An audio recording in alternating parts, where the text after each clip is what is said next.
I want you to think about a highly specific feeling for a second.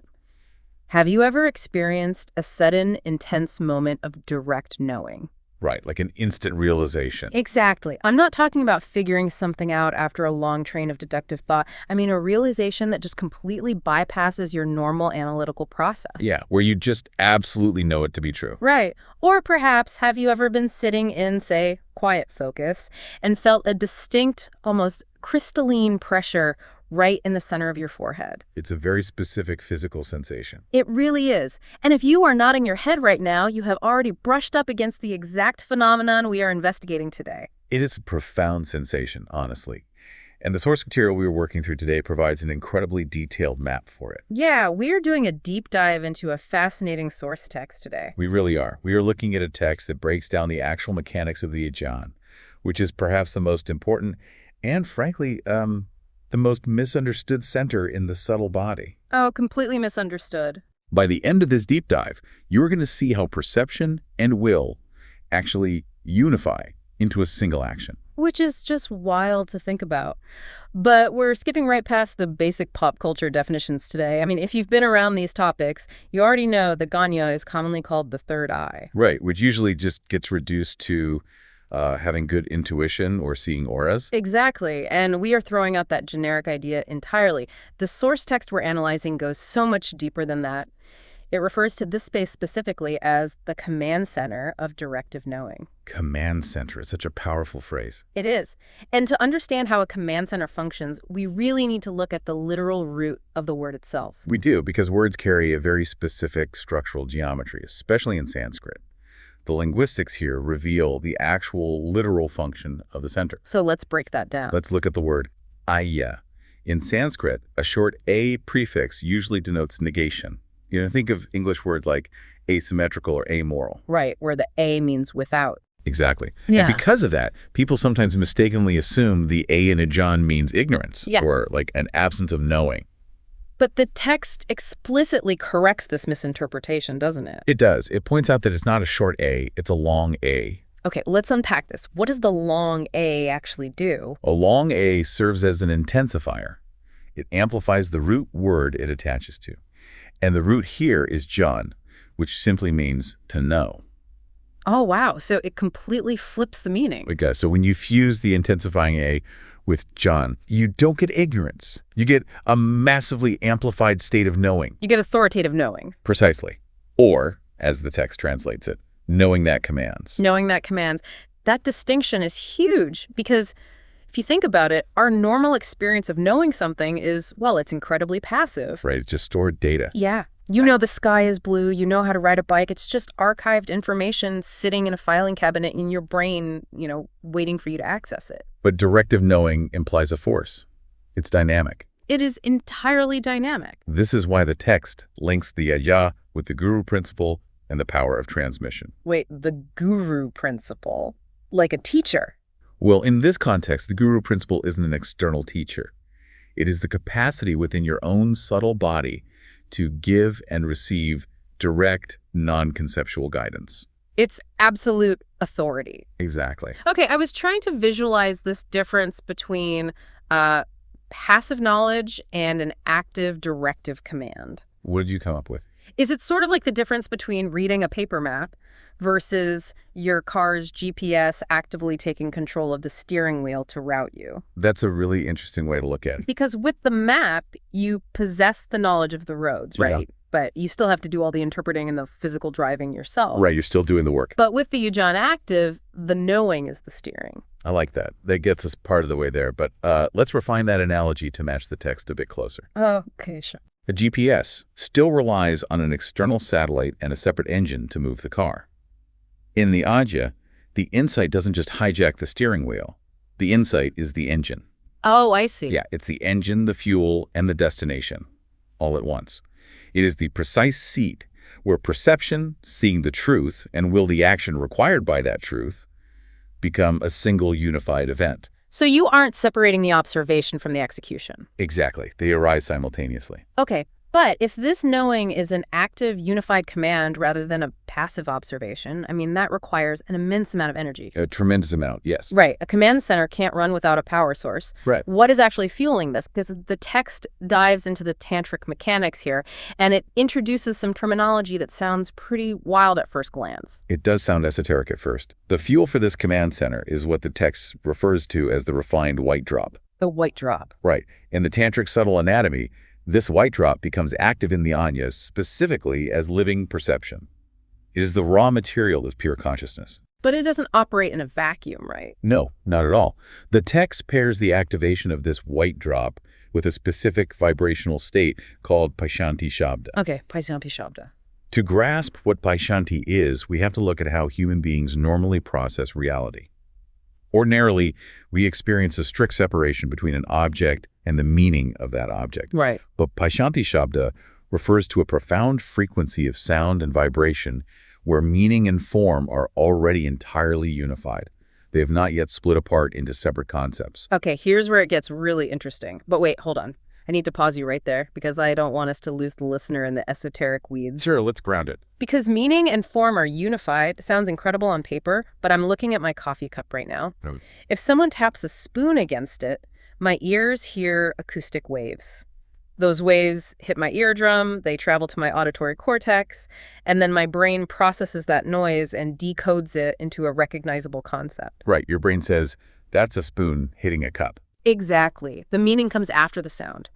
How can meaning just arrive inherently unified with the sound without my brain doing the translating? I mean, that goes against basic biology. This raises an important question. It absolutely goes against the sequential processing of the brain, yes. And that is exactly the point the text is making. Wait, really? Yes. You are describing the standard cognitive loop. Yeah. You hear the sound, decode the sound, apply historical meaning to the sound. Right, which is just normal functioning. Exactly. Even though it happens in milliseconds, it takes time. It is a translation process. But when the white drop is highly active in the Ajna, we are operating outside of that sequential translation. So it's a completely different mechanism of perception. Entirely. At the level of Paishanti, the rising vibration already contains its own native geometry and meaning. It completely bypasses the need for the analytical mind to decode it. Oh, wow. So the knowing arrives whole. It arrives completely whole. It doesn't ask your deductive reasoning to figure out what it means, because meaning and form are literally identical at this frequency. Which explains why it's a command. Exactly. Because if the meaning arrives already completely whole, you literally don't have the space or the time to argue with it. You don't analyze it. You don't weigh the pros and cons. You just know. The transmission is instantaneous. And because it bypasses that cognitive middleman, it carries an undeniable, absolute authority. It is a transmission of truth that requires zero processing. That is what knowing that commands feels like. Precisely. Now, I know that terms like unified vibration and white drops can sound like we're just, I don't know, talking about things floating in a nebulous spiritual cloud. It can sound very abstract, sure. But what I find so fascinating about this source text is how aggressively it grounds these concepts. It refuses to leave them in the ether. It maps this subtle architecture directly onto human physiology. Yes.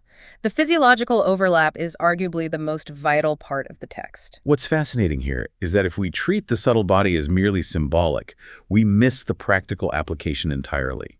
We are dealing with literal circuitry here. Right, actual biology. The text specifically locates the Ajna in relation to the pineal gland. The center of the brain. And it doesn't just say, imagine a glowing light. It describes how practitioners physically sense the presence of this active white drop. It's a very visceral description. It really is. The phrasing used is a crystalline pressure, and it notes that this density is felt both in the center of the forehead and deep within the central brain. Which is anatomically perfectly aligned. Yeah. The pineal gland sits deep in the center of the brain, right along the midline. And there's an actual physical connection to the word crystalline, isn't there? There is. The pineal gland literally contains microscopic calcite crystals. Which is just mind-blowing. Right. So describing this sensation as a crystalline pressure, when this localized area becomes energetically active, is incredibly precise. Think about your own experience for a moment. Have you ever been in deep meditation or perhaps just sitting in profound silence after a long, exhausting day and physically felt that exact centralized pressure? A lot of people experience that. Yeah. Not a tension headache, but a distinct localized density right behind your brow or deep in the center of your skull. The source material is pointing out that this pressure is a tangible symptom. Right, it's not your imagination. Not at all. Yeah. When you feel that density, or when you hear a high-pitched inner sound that seems to carry an almost geometric weight to it, Yeah. that is the white drop becoming active in the command center. It is the biological hardware of your brain interfacing with higher transmission. Exactly. But, a command center is entirely useless if it exists in a vacuum. True. I mean, if a general sits in a secure bunker and issues the most brilliant, flawless command in military history, but the radio lines to the actual troops on the ground are cut, absolutely nothing happens. The command never materializes. Right. For a command to mean anything, it has to travel from headquarters out into the field. And this is where the text makes a crucial, highly practical pivot. It introduces the vital pathway between the Ajna and the heart. Which it refers to as the hardaya. Yeah, the hardaya. So we are tracking the energy downwards now. We have to. We establish that the command originates as that unified Pashanti vibration in the Ajna. Up in the brain. Right. But the text explains that to affect reality, this transmission must descend. It has to move from the physical location of the brain down into the heart center. Okay, so it moves down. And as it moves, the vibration actually has to change. It descends from Pashanti down into an intermediate frequency called Madhyama. Okay, Madhyama. But why does the vibration have to change? I mean, why can't the pure unified command just exist everywhere in the body? Because pure Pashanti is too abstract. It is the unmanifest truth. Oh, I see. The heart, or the hridaya, is where that abstract command interfaces with the messy machinery of lived reality. Right, where the rubber meets the road. Exactly. The text describes this mechanism specifically. Yeah. As the white drop descends from the brain to the heart, it must integrate with what is called the red drop. Okay, we need to unpack this interaction between the white drop and the red drop because this seems to be the core of the whole text. It really is the turning point. I was chewing on this dynamic and, well, tell me if this analogy works. Go for it. So what does this all mean? It sounds to me like the Ajna fueled by the white drop is the brilliant architect. The architect creates the ultimate, flawless master blueprint where the meaning and the form of a building are perfectly unified. Okay, yes. That pure blueprint is Pashanti. But, you can't live inside a blueprint. No, you can't. The blueprint metaphor is a great starting point, actually. But let's take it a step further to capture the actual mechanism the text is describing. Okay. An architect is ultimately separate from the building they design. In this subtle anatomy, the Ajna isn't just an architect holding a piece of paper. It is raw, high-voltage electricity looking for a ground wire. Oh, wow. And the heart is the ground wire. Precisely. If we connect this to the bigger picture, to use the text terminology, the white drop represents pure consciousness, pure directive knowing. Yeah. But the red drop, located in the lower centers and culminating in the heart, represents our somatic vitality. It is our physical substance, our emotional resonance, our literal incarnate energy. So the red drop is the raw material of human life. Exactly. Yeah. So when the text talks about the white drop descending to meet the red drop, it is describing the mechanism of embodiment. Making it real in the body. Yes. Pure consciousness, the white drop, must travel down through the subtle channels, which parallel the central nervous system and the vagus nerve, to ignite the physical vitality, the red drop. And that's where the frequency changes. Yes. The Madhyama frequency is that translating middle ground, where the lightning bolt of pure truth translates into physical action, emotion, and speech. That makes total sense, because without that descent, without the electricity hitting the ground wire, the knowing just stays as an idea. Right. It never manifests. A really profound idea, maybe, but completely unlived. Without the downward movement from the pineal gland to the hridaya, spiritual insight remains entirely trapped in the intellect. You see this constantly in esoteric circles. Oh, absolutely. People might have profound, shattering moments of clarity in meditation. Their Ajna is fully active. Right. They see the truth. But their actual behavior, their daily lives, their relationships, they remain completely unchanged. The command never reached the troops. They're hoarding blueprints. Yes. They are generating all this high-voltage electricity in the brain, but they have cut the wire to the heart, so it never animates their actual physical reality. That is the exact imbalance the source text is warning us against. So practical. It is providing us with a full circuit map. The Ajna is the beginning of the transmission, not the end of the line. The integration of the white and red drops at the heart is what transforms a momentary flash of esoteric insight into permanent embodied wisdom. This has been such an incredibly dense, practical text to work through. Let's do a quick recap so we can firmly anchor all of this circuitry. Good idea. We started by looking at the literal Sanskrit root of Ajna, stripping away the vague ideas of passive intuition and defining it as an authoritative command, a knowing that actively directs. Right. And from there, we examined the actual mechanics of that command.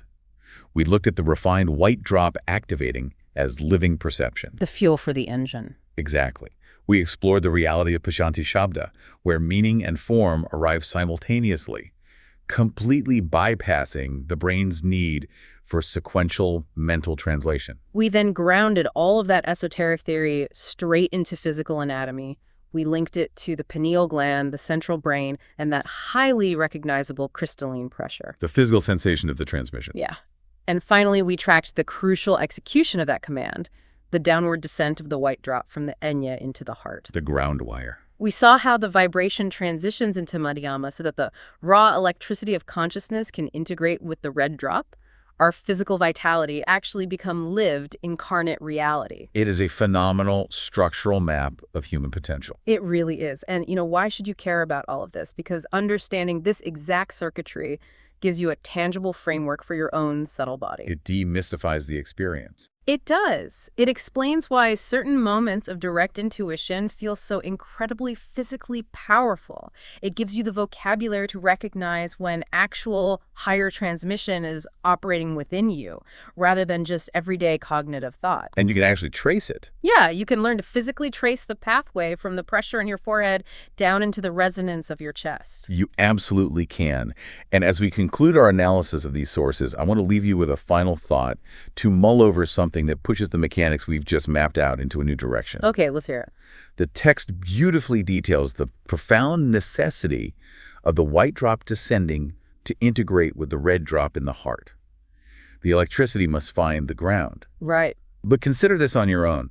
What happens to our physical reality, to our nervous systems, and to our actions if that vital pathway between the command center and the heart is chronically blocked? Oh, that's interesting. What are the actual physiological consequences of living in a state where that incredibly powerful directive knowing is stranded entirely up in the mind, spinning its wheels, completely unable to find a home in the body? That is a phenomenal question to sit with, and maybe the next time you feel that localized crystalline pressure in your forehead, you'll know exactly what kind of command is trying to be delivered and where it needs to go.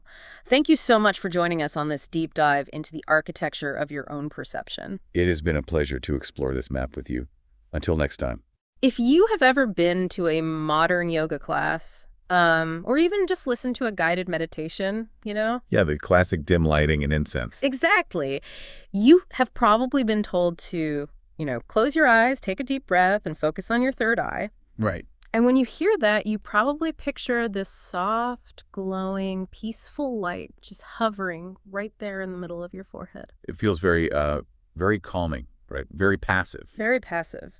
But what if I told you that due to a tiny, 2,000-year-old translation error, millions of people are sitting in dim rooms accidentally meditating on their own absolute ignorance? I mean, it sounds like a joke, but linguistically speaking, it is entirely accurate. Wow.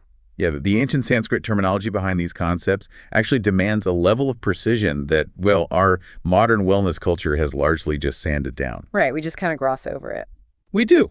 When we casually toss around these terms in English, we are often stripping the engine entirely out of the vehicle, leaving behind something that looks nice but just doesn't actually function the way it was designed to. Well, welcome to today's deep dive. We are looking at a highly focused, brilliant piece of source text today titled Tu Ajna, The Etymology of Commanding Knowledge. It is a fantastic text. It really is. And our mission for you on this deep dive is to completely deconstruct this single ancient Sanskrit word, Ajna, which most of us just know as that third eye chakra. Right, the glowing light. Yeah, the glowing light. We are going to tear it down to its studs to uncover how the actual architecture of this word reveals the profound mechanical difference between just gathering ordinary data and experiencing true authoritative intuition. Exactly. We have to look closely at the mechanics of the ancient language that named it, so we can explore this through a purely linguistic lens. Okay, let's unpack this, because to really understand the concept of a higher command, we first have to establish what it actually means to know something on a basic everyday level. Right, so that foundation really begins at the very root of the word itself. Okay. In Sanskrit, language isn't just a collection of random sounds. Yeah. Words are built from these foundational roots, almost like mathematical formulas or physical building blocks. Like Legos. Basically, yes.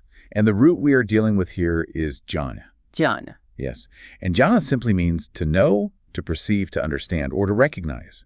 It is the raw baseline function of comprehension. So it's like the cognitive spark. Your eyes see a shape, your brain recognizes it as a chair, and you just know it's a chair. Exactly. And from that baseline root, the language constructs the word jhana. Jhana. Okay, and what does that mean? So jhana represents ordinary knowledge. It is wisdom, it is gnosis, it is basically the accumulation of facts. Just regular data gathering. Right. It is that root Yeah. functioning all on its own to categorize the world. Got When you read a history book, or when you memorize a spreadsheet for work, or, when you just scroll through the news and observe the world around you, that is all jhana. You're just filling up the library of your mind. Exactly. You are just stocking the shelves with information. I mean, we live in an absolute golden age of jhana. Well, without a doubt. We are completely obsessed with it. We think that if we just read one more article or listen to one more deep dive or gather just a little more data, we will finally have the ultimate answer to whatever is stressing us out. We really do equate data gathering with actual power. Yeah. But the source text points out a really critical distinction here. What's that? The ancient word for this specific energy center, the third eye, is not jhana. It is jhana. Oh, so there's that extra sound at the front. Exactly. And that tiny linguistic addition at the beginning completely changes the entire architecture and purpose of the word. So we are talking about the prefix, right? The sound. Yes. Yeah. In Sanskrit, the prefix a generally means toward or near. But its primary functional role, when it's attached to a root like John, is to actually intensify it. Oh, I see. Yeah, to pull it into focus and to give it a very specific, forceful direction. It takes that stationary library of accumulated knowledge and puts it into aggressive motion. Wow. Therefore, the text explains that Ajna translates to directive knowledge or authoritative knowing. It is a type of knowing that actually issues commands. It doesn't just sit on a shelf. No, it directs action. Let me put this in a real-world scenario just to kind of map out the difference between these two states for you. Go for it. Think of ordinary jhana, right? That basic root knowledge, like a ship's captain standing on the bridge looking at a weather report. Gathering data. Exactly. The captain is checking the barometric pressure, looking at the wind speed, analyzing the cloud formations. They are gathering the data that a massive storm is approaching. They know the facts. Right. They know it. That is the perception of data. The library's taking in the books. Exactly. But Ajna isn't the weather report. No, it's not. Ajna is the captain suddenly grabbing the ship's wheel and spinning it hard to starboard, actively steering that massive vessel away from the storm based on an undeniable, authoritative inner instinct. Yes. It's not just holding the knowledge in your head. It is the knowledge forcefully and physically directing the action of the ship.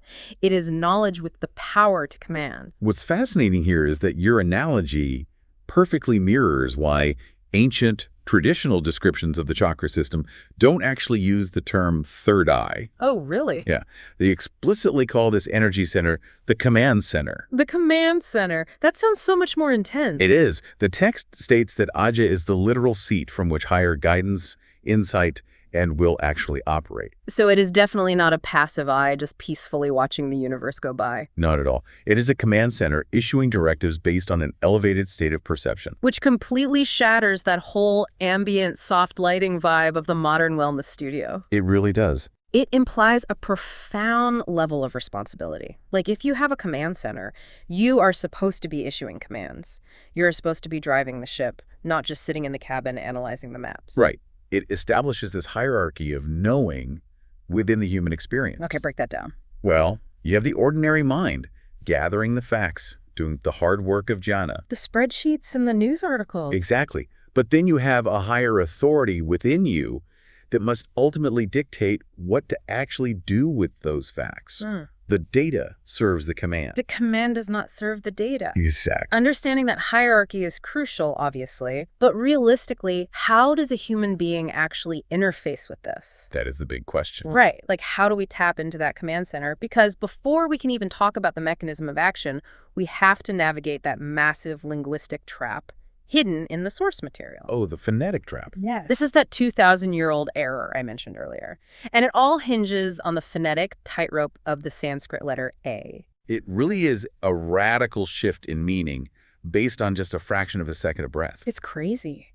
The text addresses this very common point of confusion, especially for Westerners who are encountering these terms for the first time. Because naturally we wonder, is the A in Anya a negation? Exactly. The logical question.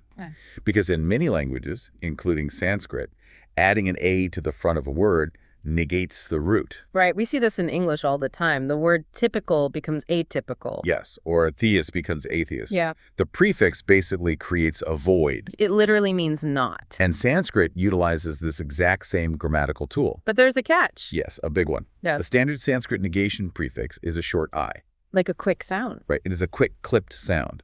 So if you take our foundational root, John, to know, and you place a short I in front of it, you get Ajna. Anya. And the text strictly defines Ajna as not knowing or ignorant. Oof. And if you put that short I in front of our word for ordinary knowledge, jnana, you get ajana. Which translates directly to ignorance. Exactly. Wait, so if the short means ignorance, and the word for the command center is ajna, we have a major problem here. We do, because the word for the command center utilizes a completely different character in the Sanskrit alphabet. Okay. It uses the long ud, you hold the sound, you draw it out. Ajanya. Yes. Right. And as the text clarifies, that long ud prefix does not negate the root. It intensifies it. It orients the root toward command and supreme authority. Here's where it gets really interesting. Think about the practical application of this today. Right. If a well-meaning yoga teacher is leading a class and they are, moving quickly, speaking casually, and they mispronounce the word. Which happens all the time. All the time. If they clip the vowel and tell the class to focus on their ajya with the short A, are they literally telling a room full of trusting students to focus all their spiritual energy on their ignorance chakra? I mean, from a strictly grammatical and energetic standpoint, yes. Oh my gosh. They are instructing you to focus on the absolute void of knowledge. They are guiding your awareness toward the basement of perception. All right, everyone, find a comfortable seat, take a deep breath in, and let's really tap into our deep, profound lack of understanding. Exactly. And it illustrates perfectly why these ancient texts were passed down through such rigorous, uncompromising oral tradition. Because precision matters. Immensely. Modern people often look at ancient chanting and assume it was just about aesthetics, Yeah. or sounding hypnotic. Like a nice vibe. Right, but it wasn't. It was about preserving the functional operating code of the language. It's like programming. Very much so. Yeah. If you change a vowel, you aren't just mispronouncing a word. You are actually rewriting the software code of the meditation. Wow. You are attempting to boot up the command center, but you've typed in the code for system shutdown. That's a great way to put it. That distinction is incredible. You can literally map out a spectrum of human awareness just using these three variations of the root. Let's do that. Okay, so at the very bottom, in the dark, you have the short achanai. Right. The prefix functions as a negation. You are completely unknowing. You are ignorant of your reality. Then you step up to the middle ground. Yes. You drop the prefix entirely and just use the root. Jhana. And this is where most of humanity operates. Absolutely. You have knowledge, wisdom, gnosis. You are gathering the facts, reading the books, basically turning on the lights. And finally, you reach the apex. Exactly. You add the long A prefix, ajnan. The intensifying directional force. Yes. You elevate from merely holding knowledge to embodying command, authority, and directive knowledge. You are no longer reading the books. You are writing the laws. So, as the text summarizes for us, while ajahn with a short means ignorance, with a long means the exact opposite in spirit. It is the peak of higher commanding perception. Perfectly said. Okay, so we have firmly established that the long up turns this into a literal active command center. Yes. We've bypassed the trap of the ignorance chakra. But practically speaking, how does this intense commanding knowledge actually operate within a human mind? What is the actual mechanism? That's where we get into the yogic applications. Right, because the text makes a very specific and, frankly, deeply challenging claim about where this command actually comes from. It does. In detailing those tantric and yogic applications, the source material states that Ajna is associated with direct knowing. Direct knowing. Yes, but it qualifies that statement with a really crucial limitation. This direct knowing is, and I quote, not mediated by the senses or the intellect. See, I struggle heavily with this unmediated by intellect concept. Most people do. As a modern person, my intellect is my safety net, you know? Mm. It is the filter that keeps me from doing ridiculous things. Of course. We rely entirely on our senses to gather the jhana, the raw data we see, we hear, we touch. Right. Then we feed all that data into our intellect, our brain's processing unit, to calculate the best possible decision. So how does one experience knowledge without the intellect or the five senses? It's a massive paradigm shift. How is abandoning that filter not just totally reckless? Like, how do we know this inner command isn't just a sudden emotional impulse or our ego or just the fact that we had way too much caffeine? Well, it is the ultimate question of discernment, isn't it? Seriously. We tend to conflate the sub-intellectual with the trans-intellectual. Oh, break that down. Okay, so an emotional impulse like acting out of anger or fear or some biological drive that is sub-intellectual. It's primitive. Exactly. It happens below the level of logic. You are reacting blindly. Ajna, however, operates above the intellect. Above it. Yes.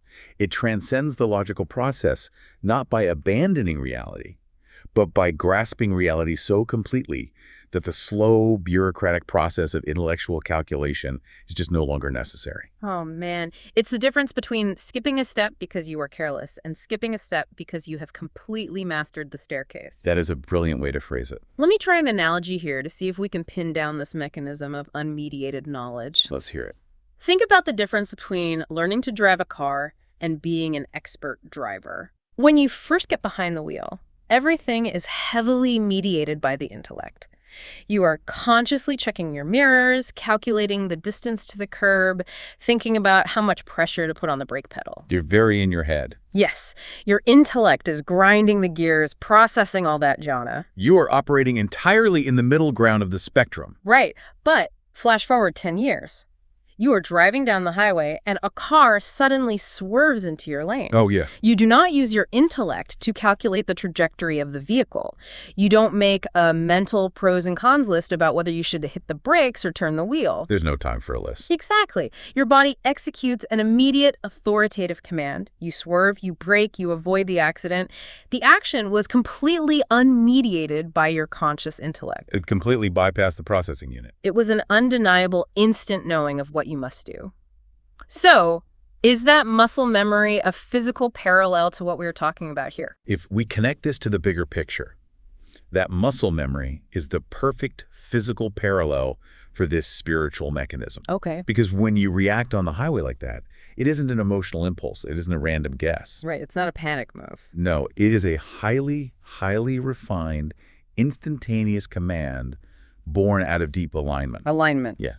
The source text describes Aya as the inner command or guidance coming from higher consciousness. Wow. It is the self-receiving authoritative guidance that simply transcends the relatively slow, clunky processing speed of our logical intellect. So the intellect is doing the math, but Ajna already has the answer. Perfectly said. Yeah. And because it is a direct connection, it carries immense weight. I bet. When you get that flash of unmediated insight, whether it's avoiding a car crash or making a massive, instantaneous life decision that you just know in your gut is correct, you don't usually debate it. You really don't. You don't run it through a spreadsheet. You follow it. Because it is a directive. It commands your action. Which brings us to the final and perhaps most beautiful application of this state in the source material. Yes. The text explains that in these yogic contexts, Ajna represents the precise point where individual will begins to align with higher will. And that alignment is the ultimate purpose of the command center. Oh, so? Well, think about what happens when you operate purely on intellect. You are often fighting against the current. Oh, totally. Your individual will, your ego, your desires, your fears, your career ambitions, it is constantly trying to force a specific outcome based on the limited data your senses have gathered. Right. You're basically navigating a vast ocean using a hand-drawn map. And usually we draw the map to lead us exactly where our ego wants to go, regardless of the actual terrain. Precisely. But when that Ajna command center activates, when you receive that unmediated direct knowing, your personal ego-driven desires are forced to step aside. You experience a convergence. Yes. The individual will surrenders to the universal will. You realize that your hand-drawn map is flawed, and you begin following the authoritative command of a higher GPS. I love that. You are no longer trying to bend reality to your desires. Your desires have been realigned by the undeniable command of what is fundamentally true. This has been an incredibly revealing journey through the architecture of a single word. It really highlights the power of language. It does. We started in the dark basement of the phonetic trap, exploring Ajna, the negation of ignorance. That's your law. Right. We moved up into the library at Ajna, where we spend so much of our modern lives obsessively gathering data, turning on the lights, and making our endless pros and cons lists. The ordinary knowing. And finally, we arrived at the apex, the Ajna, the inner command center. It fundamentally changes how you view the entire concept of intuition, doesn't it? It really does. It transforms the third eye from a passive, glowing receptor on your forehead into a dynamic, forceful engine of action. So what does this all mean for you, listening right now? I think the most vital takeaway is a complete reframing of what it means to actually know something. True knowing isn't about accumulating more data. Exactly. If you are facing a massive decision in your life right now, the answer probably isn't hiding in one more article or one more podcast or one more intellectual debate with your friends. It rarely is. True knowing is about learning how to tune into that unmediated, direct inner authority. It's about moving away from being a passive collector of information and stepping up to become the active commander of your own insight. This raises a profound question, though. A thought experiment for you to consider long after this deep dive ends. Well, let's hear it. We've discussed the text's final point, that Ajna is the convergence where individual will aligns with higher will. But think about the intense friction in the moments before that alignment occurs. That resistance. Exactly. Think about a specific moment in your own life, maybe one you are living through right now, when your logic, your intellect, and all your carefully gathered data are demanding that you take one safe, predictable path. Right. But your unmediated, direct knowing, that intense, authoritative gut feeling, is issuing a completely different, terrifying command. Wow. When those two forces clash, which voice actually drives your actions? Do you follow the weather report, or do you spin the wheel? That is intense. It is the ultimate question of who or what is truly sitting in the captain's chair of your own internal command center. That is a phenomenal question to leave hanging in the air, the friction between the logic we want and the command we need. Exactly. Next time you find yourself in a dim room and a voice tells you to close your eyes and focus on your third eye, remember, you aren't just looking for a peaceful glow. You're finding your authority. You are tuning the radio dial of your own supreme internal command. Thanks for joining us on this deep dive.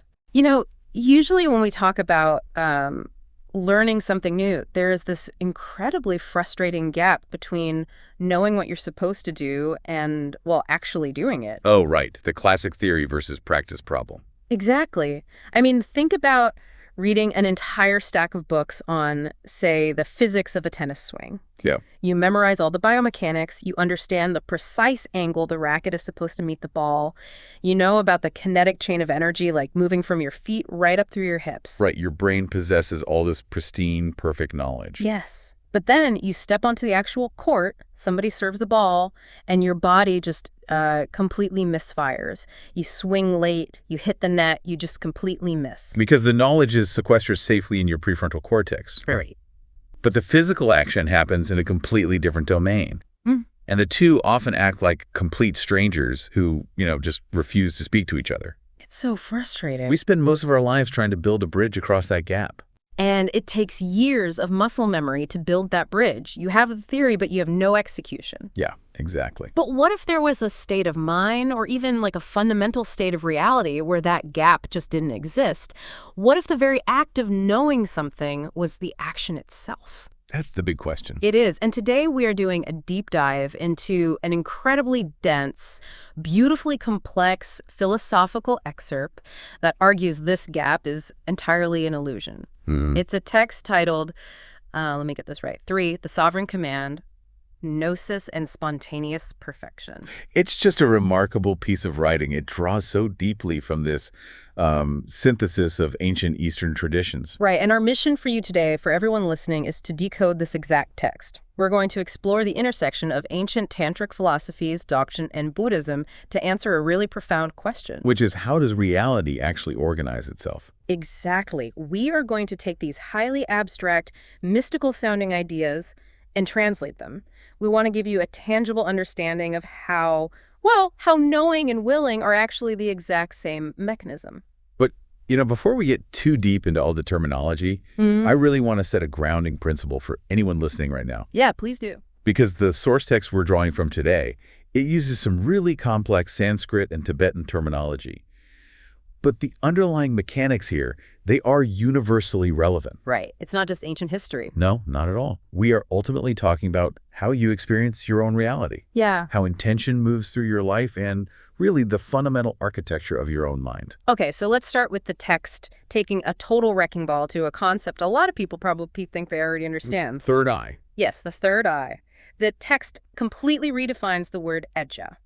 Now, if you've ever been to a weekend yoga retreat or scrolled through wellness content online, you've definitely heard of the third eye. Right. It is usually described as this passive organ of intuition. Yeah, like a mystical telescope sitting in the middle of your forehead that just watches things, sort of a mood board for spiritual insight. Mood board, yeah.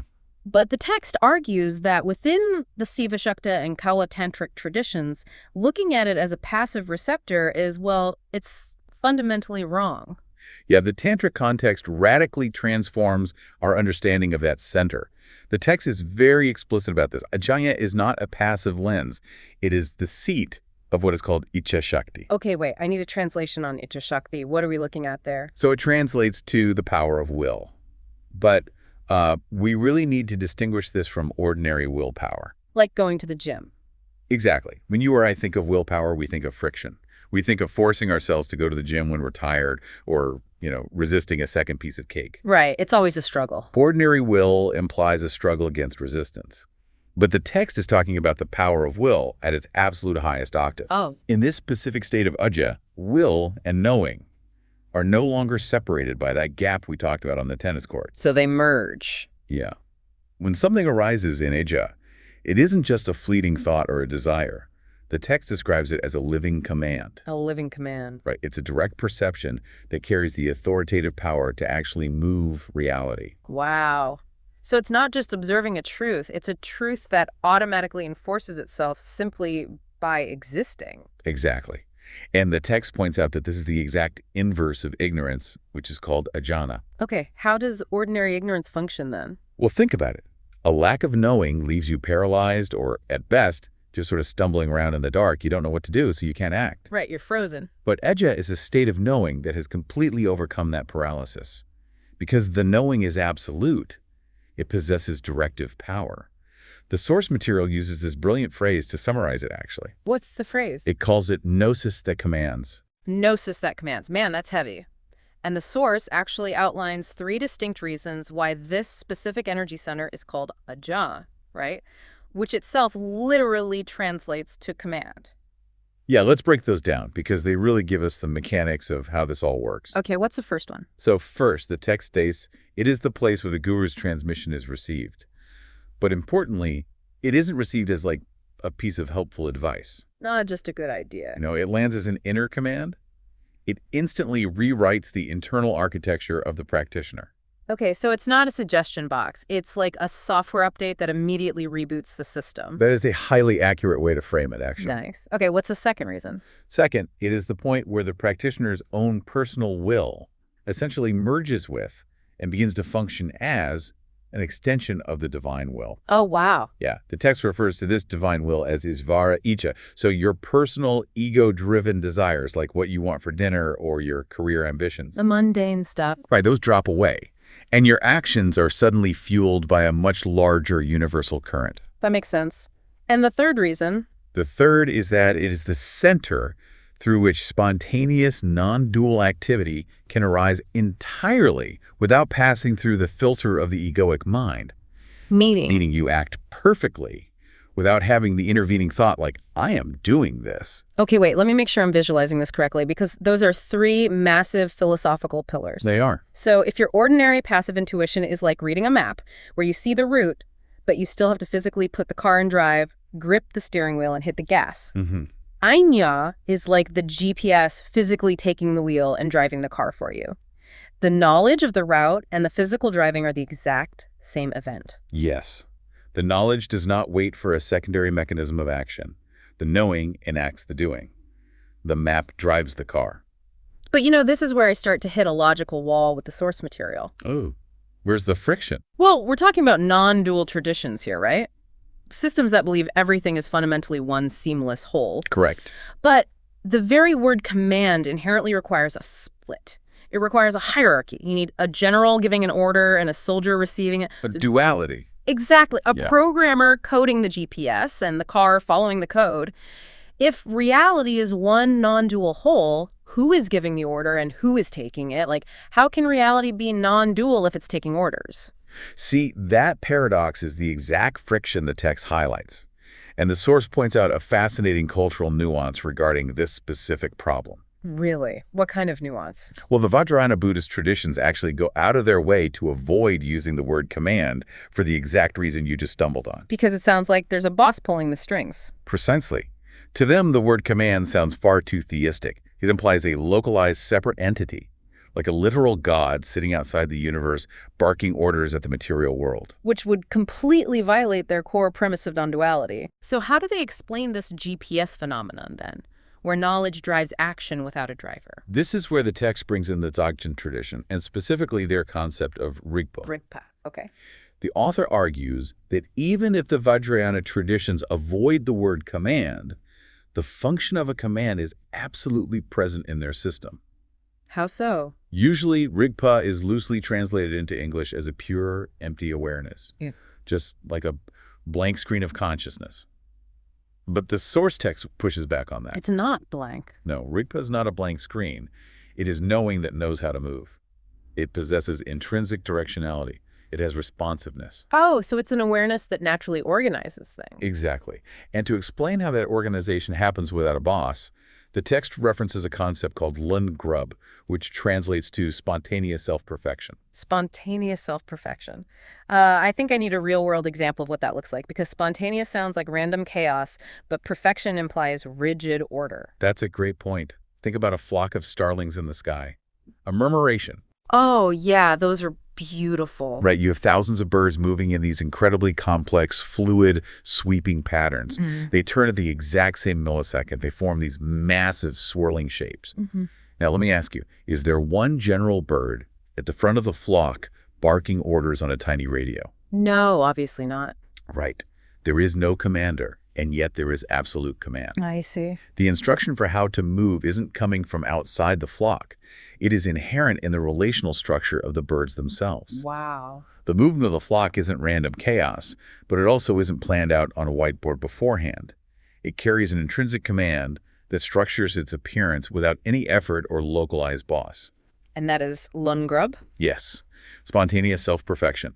Reality is already entirely complete, moving according to its own inherent order. Okay, I see. So the tantric idea of Ajna, that gnosis that commands, and the Dzogchen idea of spontaneous self-perfection are actually pointing at the exact same phenomenon. Exactly. The structure of reality is the command. The two traditions are describing the same mechanism. Right. Spontaneous perfection absolutely requires that a highly ordered, intelligent command is being issued ceaselessly from the ground of existence. It just doesn't need a separate localized commander to issue it.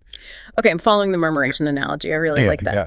But if we're just a flock of birds moving according to some inherent structural code, that sounds dangerously close to saying that reality is just a giant mechanical void, like a clockwork machine running on autopilot in the dark. I mean, where is the life in that? And that is the exact trap many people fall into. And it's exactly why the text spends considerable time reconciling all of this with one of the most famous and probably most misunderstood Buddhist concepts. Which is? Shunyata, or emptiness. Right, because people hear emptiness and they immediately think of a vacuum, nihilism, like a cosmic black hole where nothing matters. Exactly. But the text specifically addresses Madhyamaka Shunyata and explains that emptiness isn't a description of a dead universe. It is primarily a deconstructive tool. It's a method, not a destination. Wait, how does a philosophical concept work as a tool? What exactly is it deconstructing? It is meant to dismantle the conceptual mind's relentless habit of grasping at inherent existence. We constantly try to solidify things. Solidify things. How? Let's look at a practical example.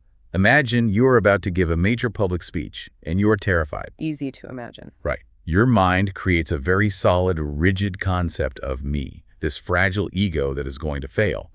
And it creates a very solid, rigid concept of the audience, this menacing, judgmental entity out there in the dark. So you create a brutal object duality. Yes. And that duality creates massive friction. Emptiness is the philosophical tool used to break that habit. So you use shunyata on that fear. Exactly. You apply the logic of shunyata to realize that the me and the audience are not permanently existing independent things. They are fluid, interdependent concepts. You use the tool until that subject-object duality completely collapses. But see, if you collapse the duality and you dissolve the me and you dissolve the audience, if everything is empty, what are you left with standing on that stage? Just a dark abyss. And this is the crucial twist the author provides. Oh, good. Once that collapse happens, you are emphatically not left with a blank, dead vacuum. When the rigid concepts fall away, what remains is described in the text as spontaneous, luminous, self-organizing appearance. Luminous and self-organizing. So the void is actually deeply alive. It is entirely vibrant. This is exactly what the Dudkan and Muhammadra traditions emphasize. And this is where the author of our text creates a brilliant, unified synthesis. Tying it all together. Right. They present a sort of ultimate equation, demonstrating that there is zero contradiction between these three seemingly disparate concepts we've covered. Okay, let's lay out that 3-in-1 equation for everyone listening, because this feels like the linchpin of the whole source text. It really is. Think of it as three aspects of the exact same non-dual reality. First, you have emptiness, or shunyata. Its job is to clear the ground. It dissolves the rigid concepts and the egoic grasping. Making space. Right. Second, you have spontaneous presence, or lunggrub. Once the ground is cleared, this reveals the natural, luminous creativity of existence. It's the vibrant energy that remains. And the third? And third, you have directive knowing, or Ajna. This is the aspect of that luminous creativity that provides inherent direction, will, and responsiveness so that it doesn't just dissolve into chaos. Okay, I want to try putting this into an analogy. Let's hear it. So emptiness isn't a cosmic black hole sucking all the furniture out of the room so you just have a dead, empty house. It's more like a perfectly cleared theater stage. Once the clutter of our ego and our conceptual grasping is swept away, the dance of this luminous reality can naturally unfold on that stage without tripping over anything. Oh, that's good. And that dance isn't just people flailing around. It already knows the choreography. That inherent choreography is the ajna, the directive knowing. Exactly. But remember, the stage, the dancer, and the choreography are all arising as one simultaneous event. Right, non-dual. Yes. You don't have a stage waiting for a dancer. The unfolding of the dance is the stage itself. Right. Okay, so now that the stage is cleared and reality is dancing on its own according to its own inherent choreography, we kind of need a name for this entire unified process. You do. And this is where the text introduces its final overarching framework.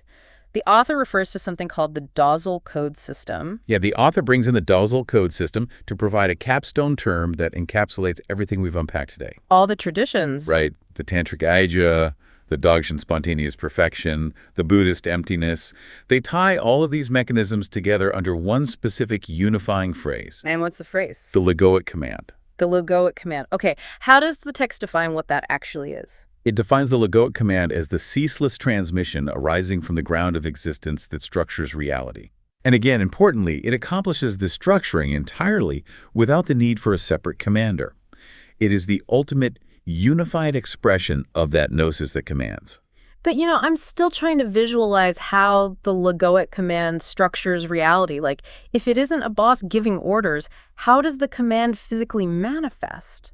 Think of it like the DNA inside an acorn. Okay, an acorn. The DNA doesn't sit inside the seed, barking orders at the soil and the water. It doesn't have a tiny consciousness that manages the growth of the roots. No, of course not. The code itself is the command for the oak tree to manifest.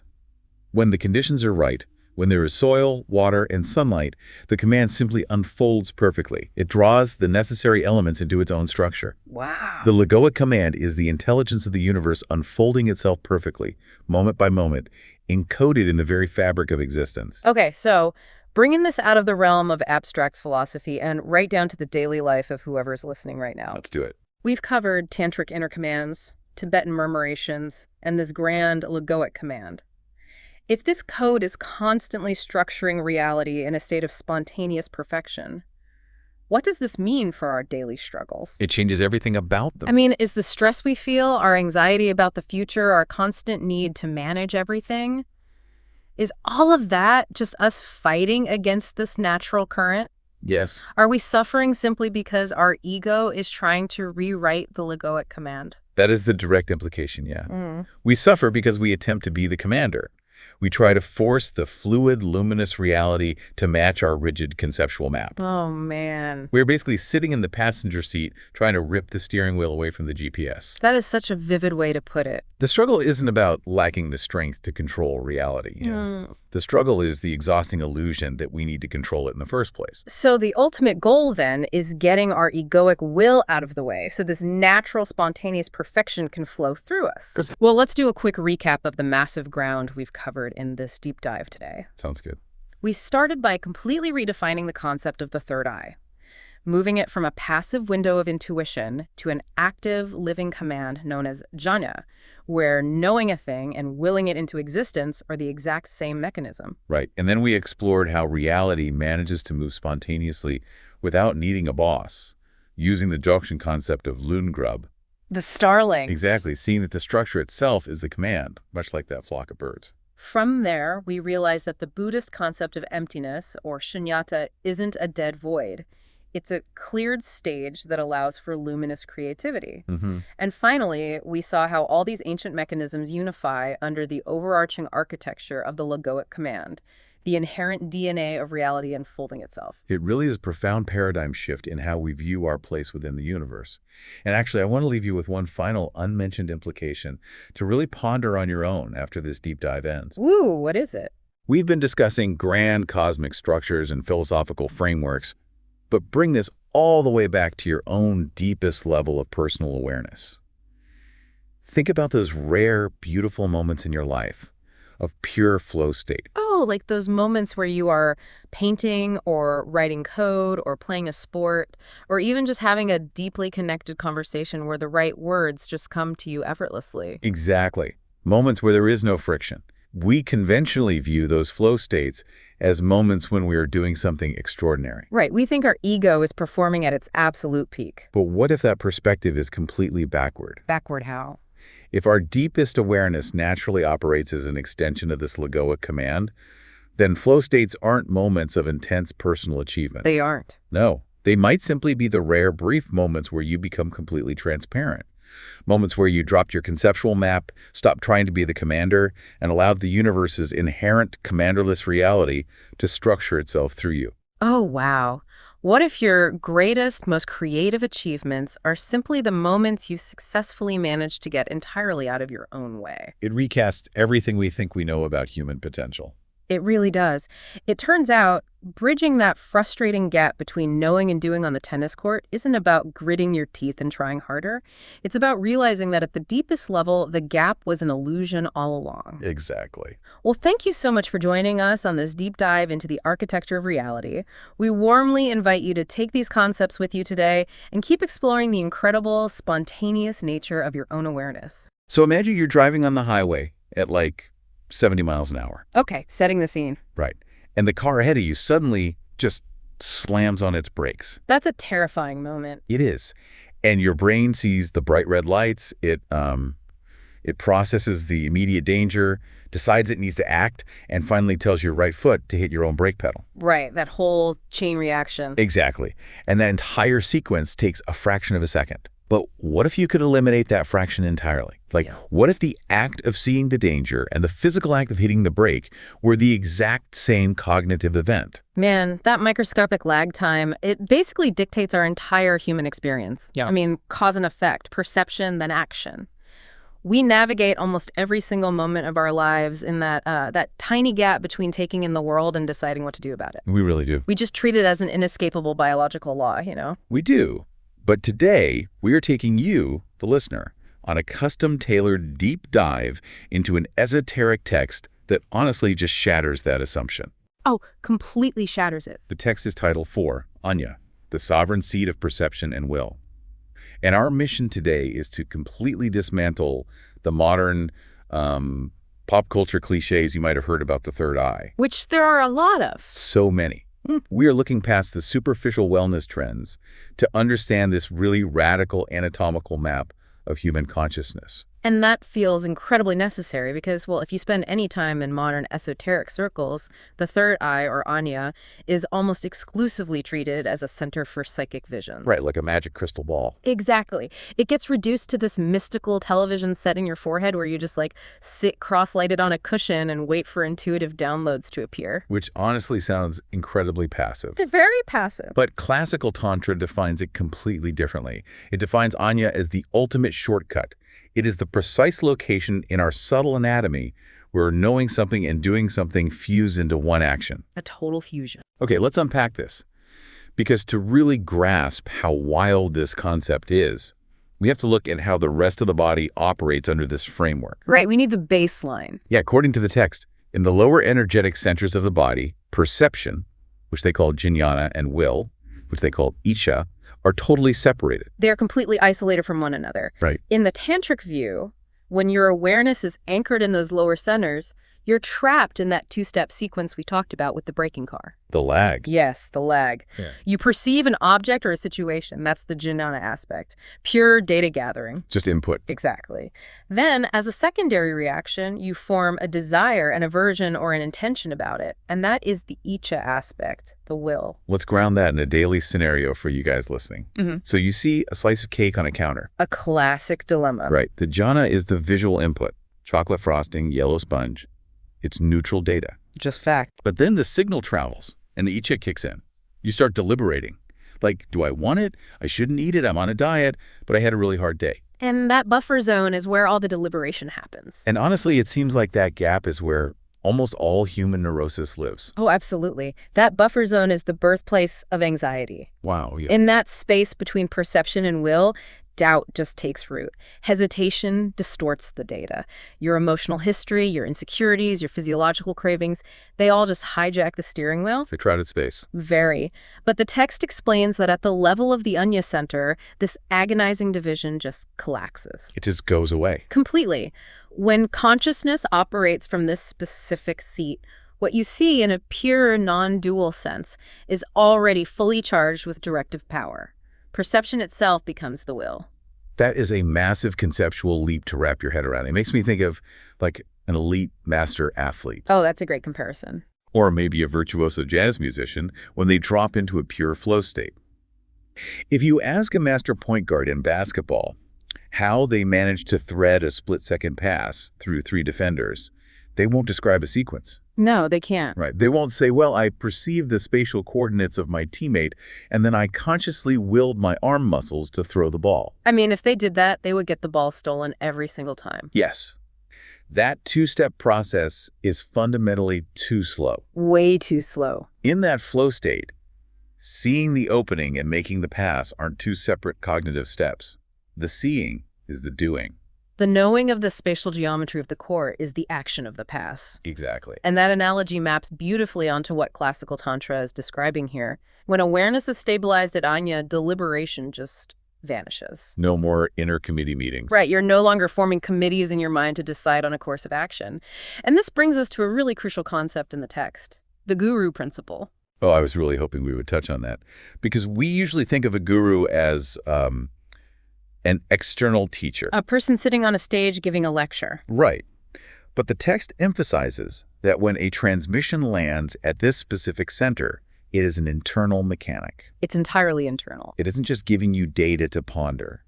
The knowing carries the absolute authority to move. And what's fascinating here is how this completely redefines what spiritual transmission actually is. Right. Our modern culture treats learning as just the mere accumulation of facts.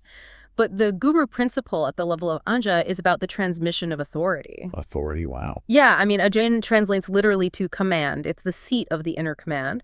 When that energy awakens, it initiates spontaneous, non-conceptual activity. It's an entire paradigm shift. Exactly, moving from constantly reacting to your environment into a state of absolute authoritative presence. And the text actually pulls in a concept from outside the traditional Hindu tantric framework here, referencing a Dzogchen term from Tibetan Buddhism, lung grub, or spontaneous presence. Which is such a brilliant crossover. It highlights this incredible cross-pollination of esoteric traditions across the Himalayas. Both maps are ultimately pointing to the exact same territory, a state of being that already knows how to move without hesitation. And the inclusion of Dzogchen terminology is a massive clue for us. It tells us we are dealing with the universal mechanics of consciousness, not just, sectarian dogma. Right, it's functional anatomy. Exactly. Both traditions mapped out a state where the friction of choice is eliminated. But this begs a really mechanical question. To power a state of such intense, non-emotional clarity, you need a very specific kind of fuel. So what does this all mean for the actual energy powering this center? How does it achieve this instant clarity? Well, to understand the mechanism, we have to look upward. Upward, okay. Yeah, this intense, crystal clear state doesn't just magically generate out of nowhere in the middle of your forehead. It relies on something called the Sukla Bindu, or the white drop. The white drop. And to really grasp what the white drop is, we first have to understand its opposite, the red drop. The baseline of our daily existence. Yes, exactly. The red drop originates in the lower centers of the subtle body. It's the engine of our lived, messy, beautiful human experience. The daily grind. Right. It's associated with intense heat, dynamism, creation, survival, and emotion. It is a rising energy. Okay. But if you only operate from the heat of the lower centers, you are constantly swept up in turbulence. Your perception is perpetually clouded by a desire, fear, and instinctual reactivity. You're basically lost in the heat of the moment, every single moment. Exactly. So enter the Sukla Bindu. The white drop is classically associated with the uppermost centers of the subtle anatomy. It descends from the crown, the Sahasrara. Coming from above. Yes. And the qualities the text uses to describe it are the exact inverse of the red drop. Luminosity, extreme clarity, coolness, non-conceptual knowing. And the text uses a really striking metaphor here, describing it as a fixed, luminous geometric pole, like a Polaris, the North Star. A totally fixed point of navigation. Right. And the text notes that this is why actual practitioners, when they have profound experiences with Ajna opening, almost universally experience it as bright, white, or crystalline. It's very consistent. It's not just some poetic flourish. That brightness is the literal experiential signature of the white drop. And when this white drop is refined and literally drops down into the Ajna center, it acts as the primary fuel source. Providing that clarity. Right. It provides this center with its signature characteristics of crystal clarity and directive awareness. Here's where it gets really interesting, though. The text heavily emphasizes this coolness, this crystalline nature, and labels it as the masculine or paternal pole of consciousness. Yes, it does. While the hot emotional red drop is labeled the feminine or maternal pole. Now, I have to be honest, I want to push back on that. I completely understand why. Right. Calling cool logic masculine and messy emotion feminine feels incredibly dated. It might even feel alienating to a modern listener trying to understand their own mind. How does the text justify relying on these heavily loaded gendered terms? It's a totally valid critique from a modern lens. But if we connect this to the bigger picture of ancient Sanskrit terminology, we find a translation issue. A translation issue, okay. Yeah, the words we translate as masculine and feminine, which are often mapped to Shiva and Shakti, aren't referring to human gender roles or biological sex at all. Oh, interesting. They are describing fundamental energetic polarities.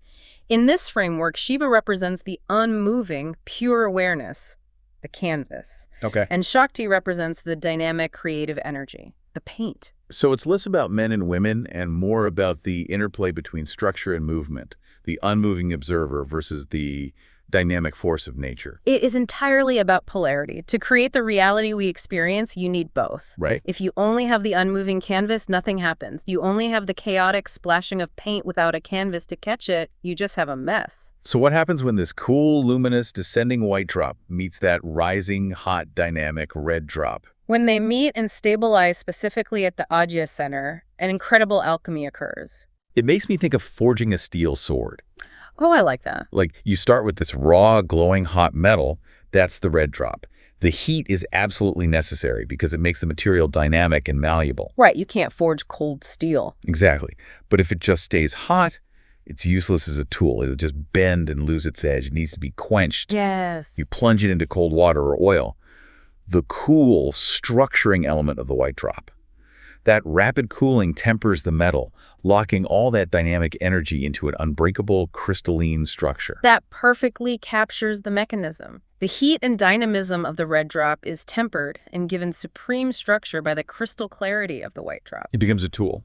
Exactly. When they stabilize together at Ajna, the awareness becomes highly precise. It becomes notably less emotional. Right. It allows the practitioner to see with absolute authority because the heat of reactivity has been quenched into a structured tool. The coolness of the white drop gives you the distance to simply see what is without the immediate biological urge to cry or yell or panic. It removes the panic. It provides the geometry for that raw survival energy to be channeled into pure directive command. I love the visual of that. It's very powerful. But exploring all these specific physical sensations like feelings of pressure, of cool liquid descending, of a crystalline brightness, it brings up a major point of confusion. I think I know where you're going with this. Yeah, for anyone who has casually browsed esoteric internet forums or wellness blogs in the last decade, there is an immediate, unavoidable elephant in the room when we talk about the physical location of the third eye. You are definitely pointing toward the debate over the pineal gland. I absolutely am. The text dedicates a significant amount of ink to clearing this up because the conflation is everywhere. It really is everywhere. Let's lay out the traditional map first. Classical Tantra is highly specific about its coordinates. It places Ajna exactly between the eyebrows, right in the center of the forehead. Yes. And it places Sahasrara, the crown center, at the very top of the head, or sometimes even extending slightly above the physical skull. But if you look at modern pop spirituality, there is a massive movement that completely equates the subtle Ajna center with the physical pineal gland. Which is located deep inside, right? Right. It's way back, physically deep in the center of the brain tissue. Wait, so the modern trend of unlocking your pineal gland or decalcifying it to open your third eye is actually looking in the wrong spot, according to classical Tantra. This raises an important question about how heavily modern seekers rely on biology to validate subtle anatomy. We want scientific proof. We do. We operate with a deeply ingrained materialist bias. We desperately want to find a physical, anatomical button that turns on the spiritual light bulb. Give me an MRI. Exactly. We want an MRI to prove our meditation is working, and the pineal gland is an incredibly tempting candidate for that button. It is easy to see why. I mean, historically, René Descartes literally called the pineal gland the principal seat of the soul. He did.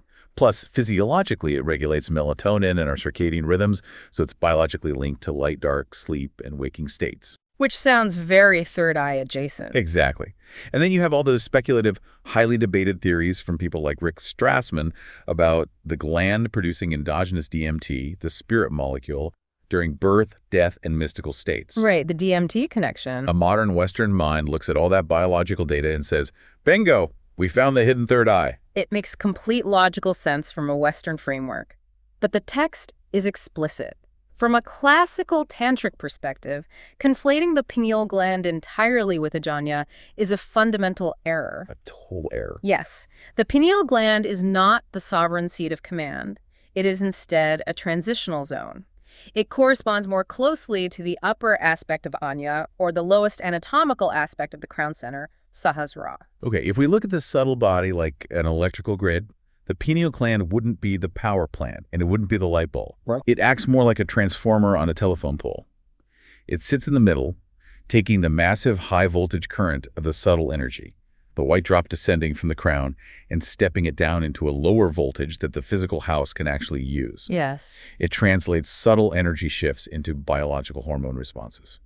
The transformer analogy is excellent. It functions as a biological correlate, a physical support structure that reacts to the energetic shifts, but it is not the actual seat of Ajna. Got it. And the proof of this, according to the tradition, isn't found in dissecting brain tissue. It is found in the direct felt experience of advanced practitioners across thousands of years. The mapping of the internal sensation. Yes. Tantra is fundamentally an empirical tradition of the subtle body. It asks you to trust the direct sensation of the energy. And what they feel. The felt sense reported by advanced practitioners is incredibly consistent. The pressure, the coolness, the sensation of seeing or of luminous geometry, it is almost universally reported right in the front of the forehead. Up front. Yes, it feels forward-facing. If Ajna was purely the pineal gland, practitioners would report the sensation of the third eye deep in the dead center of their skull, and they simply don't. Furthermore, the text contrasts this with the experience of the crown center. When practitioners experience the opening of the Sahasrara, the felt sense is entirely different from the focused, laser-like command of Ajna. Very different. Sahasrara isn't frontal. It is felt as a vertical opening, a distinct pressure at the top of the head that dissolves upward into an infinite, non-directional sense of space. So you end up with two highly distinct energetic experiences.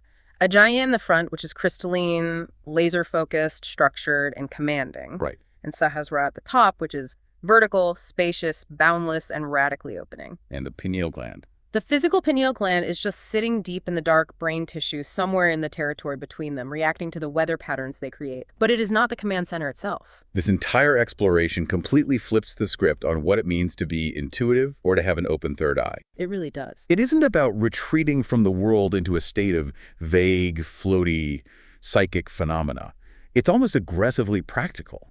It is about anchoring yourself in reality so deeply that the friction of choice disappears. It is the ultimate pragmatism, to perceive reality with such profound, cool clarity that the knowing itself executes the necessary action in the physical world. Let's do a quick energetic recap of this incredible territory for you listening, just to pull all these threads together. That's good. We started by dismantling the pop culture myth. Ajna is not a passive movie screen for spiritual visions. In classical Tantra, it is the sovereign seat where the fundamental division between your perception and your will completely collapses. It's the collapse of the gap. Exactly. It is the anatomical location where knowing a truth and acting on that truth become the exact same event. And we explored the mechanics of how this instant, non-deliberative command, which is the guru principle, is fueled. The white drop. Right. It relies on the descent of the white drop from the crown. This descending energy brings a cool, luminous, non-conceptual clarity that quenches and structures the hot, emotional reactivity of our lower centers. Like forging steel. Exactly. It provides a Polaris-like geometry that allows us to see the world without the distortion of our own anxiety. And crucially, we clarified the map of where this actually happens. Despite the modern obsession with the biology of the deep brain pineal gland, the authentic, felt experience of Ajna is anchored right in the center of the forehead. Very forward-facing. It is a distinct, forward-facing, commanding center, entirely separate from the spacious, dissolving energy of the crown above it. The pineal gland simply acts as a biological transformer somewhere in the middle, translating those high-voltage energetic states into physical hormones. It is a profound map of human potential. It describes a highly refined state of being where you're no longer a victim of the agonizing lag time between what you experience and how you react. And that brings us all the way back to that tiny gap we talked about at the very beginning of our conversation. The braking car. Yeah, that microscopic space between seeing the brake lights on the highway and hitting the pedal. That buffer zone in our daily lives where we gather data, process it, doubt our own instincts, fear the consequences, and eventually, hopefully, act on it. The home of all our neurosis. Exactly. And it leaves you with a really profound question to mull over as you go about your day. If the lower centers of our awareness constantly trap us in that gap between seeing a situation and deciding what to do about it, well, how much of your chronic daily anxiety is just a symptom of that separation? That's a huge question. Think about a difficult decision you're putting off right now, maybe in your career or a relationship. What would it look like in your life tomorrow if you trusted your own pure perception enough to let it become your immediate action, removing the gap of hesitation entirely? You know, when we usually think about how a building gets made, the sequence is incredibly straightforward. Right. It's a very linear process. Yeah, exactly. You pour the concrete foundation first, and then you put up the wooden framing, you install the wiring and the plumbing, and then finally you flip a switch, the lights turn on, and someone actually moves in to occupy the space. Yeah, the occupant comes last. Right. And we are conditioned to think of human biology in exactly the same way. We really are. You know, you start as a tiny cluster of dividing cells in the womb, you grow a physical brain, you develop a nervous system, and then somehow, out of all that wet biological wiring, consciousness just mysteriously switches on. Like flipping a switch in a newly built house. Exactly. Yeah. We assume consciousness is just like the byproduct of the physical machine, but today we are completely flipping that script. Oh, completely. Because what if consciousness is actually the architect that built your brain in the first place? I mean, it is a complete inversion of everything modern biology teaches us about human development and, well, self-awareness in general. Yeah. And it is just a fascinating lens through which to view human existence. It really is, and that is exactly what we are exploring today for you. We are diving into a singular, genuinely mind-bending framework based on a source called 5, the white drop and the architecture of subtle transmission. It's a profound text. It is, and our mission for this deep dive is to look at how a non-physical point of consciousness might actually shape your physical body from the exact moment of your conception. Right. How it drastically alters your day-to-day perception of reality, and perhaps most wildly, how it can actually transmit energy through the very audio you are listening to right now. It is a radical proposition. We're essentially going to explore the physics of presence. The physics of presence, I like that. Yeah, how a stabilized state of awareness doesn't just, sit quietly inside your head. It literally moves across space and time, Right. interacting with the people and even the digital devices around it. Okay, let's unpack this. Because if we want to understand how a specific energy or a state of consciousness can be transmitted to someone else, we first have to understand how it supposedly builds us from the inside out. Right, starting way before we were even fully formed. Exactly. So the core of this entire philosophy revolves around something called the white drop. Yes. And right away, we need to clarify for you that we aren't talking about a physical gland here, or like a literal drop of fluid. No. It is described as a concentrated point of luminous, non-conceptual consciousness. And this is the big question, how does a non-physical point of light build a human being? So to understand the mechanics of that, we really have to look at what is known as tantric embryology. Okay. In the standard medical model, like you pointed out earlier, the physical tissue forms first. Right, the cells divide. The neural networks connect. And then awareness emerges from all that physical complexity. But tantric embryology posits the exact opposite sequence. It's a total reversal. It is. It suggests that a network of subtle centers and subtle energetic channels actually forms first. Before any physical matter. Exactly. They act as an invisible scaffolding. And the gross physical body, so your cells, your bones, and specifically your physical brain, actually organizes itself around that pre-existing subtle architecture. Wait, okay, before we go further, I need to explain it like I'm 5 translation for subtle channels and subtle body. Yeah. Because, when I hear those words, my mind immediately jumps to like a ghost or an aura. Right, it sounds very mystical. Yeah, which feels way too vague for the kind of precise architecture we are talking about here. If it isn't physical matter, what is this invisible scaffolding actually made of? Is it like an electromagnetic field? That is actually a highly useful way to visualize it. Think of a magnetic field. Okay. You can't see the field itself, right? Right, it's invisible. But if you scatter iron filings on a piece of paper right above a magnet, those physical filings will instantly arrange themselves into incredibly complex, highly ordered geometric patterns. Oh yeah, like those science experiments in middle school. Exactly. The magnetic field isn't made of iron, but it possesses a directive intelligence that literally forces physical matter to align with its structure. Okay, that makes so much sense. The subtle body operates on a very similar principle. It is an energetic template. So it's the invisible magnet. Yes, and the white drop acts as the primary node. It's the strongest magnet in the system, carrying this original directive intelligence that guides the physical cells on where to go and how to organize. Specifically in the upper centers of the brain, right? Exactly, particularly up there. So the intelligence precedes the biology.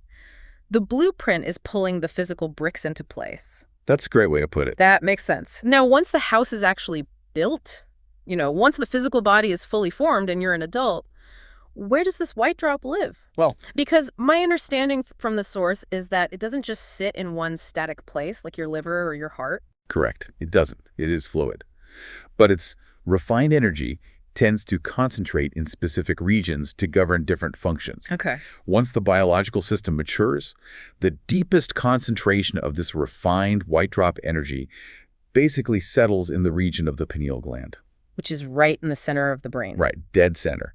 And the pineal acts as a deep reservoir. However, to interact with the outside world, that energy relies on a center called Ajna. Which is located at the forehead, right? What people commonly refer to as the third eye region. Exactly. Ajna functions as the active perceptual interface. So if the pineal region is the deep reservoir, like the battery storing this luminous awareness, then Ajna at the forehead is sort of like the focal lens. Yes, the lens. It is taking that deep raw energy from the back and projecting it outward so we can actually interface with everyday reality. That is an incredibly precise way to map it. A projector and a lens. Yeah. And this dual location model, the deep reservoir in the central brain and the active lens at the forehead, it perfectly explains a very specific biological phenomenon reported by advanced practitioners. What kind of phenomenon?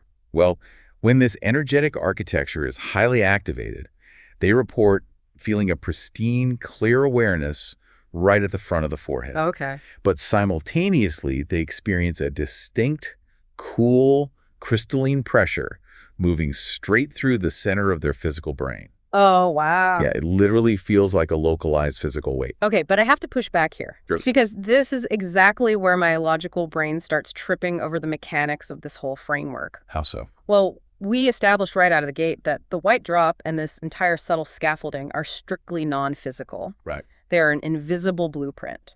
So if they are completely devoid of physical mass, how in the world do they generate a highly specific, undeniably physical sensation of pressure or coolness right in the central tissue of the brain? It sounds contradictory. Yeah.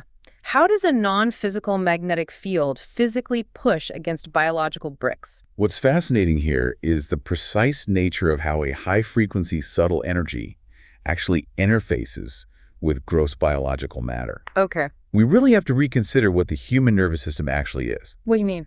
It isn't just a simple switchboard for sending pain or pleasure signals. It is a highly advanced translation device. A translation device? Yes.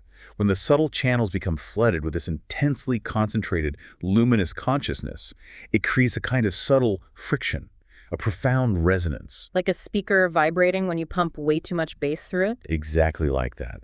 The physical nervous system, and particularly the incredibly sensitive neural tissues in the central brain and the forehead, attempts to interpret that intense, subtle resonance. But it only speaks biology. Right. The brain only has a physical vocabulary. It simply doesn't have a sensory category for non-conceptual, luminous energy. So it has to guess. Essentially, yes. It translates that high-frequency vibration into the closest physical sensations it can muster.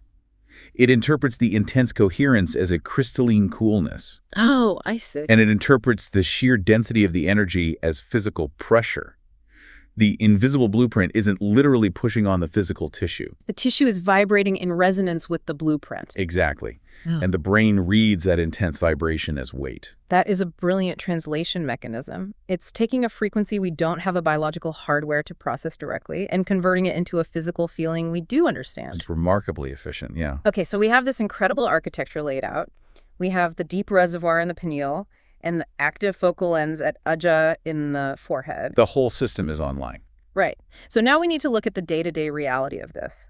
If the brain is physically reacting to this upgraded energy source, how does it actually alter what a person sees and hears in the real world? It fundamentally rewires how sensory data is processed. In what way? It shifts human perception from a highly fragmented state into a unified state. Okay. In this framework, there is a specific stage of perception that occurs when that Ajna interface becomes profoundly activated. It is a state known as Pashanti Shabda. Pashanti Shabda, which, if I remember correctly from the text, translates to something along the lines of the seeing level of sound. Yes, that's the literal translation. Which is an absolute paradox to my modern brain. I mean, how do you see a sound? To begin to grasp this, we have to look at how compartmentalized we normally are as humans. Okay. In our ordinary biology, our senses are completely segregated.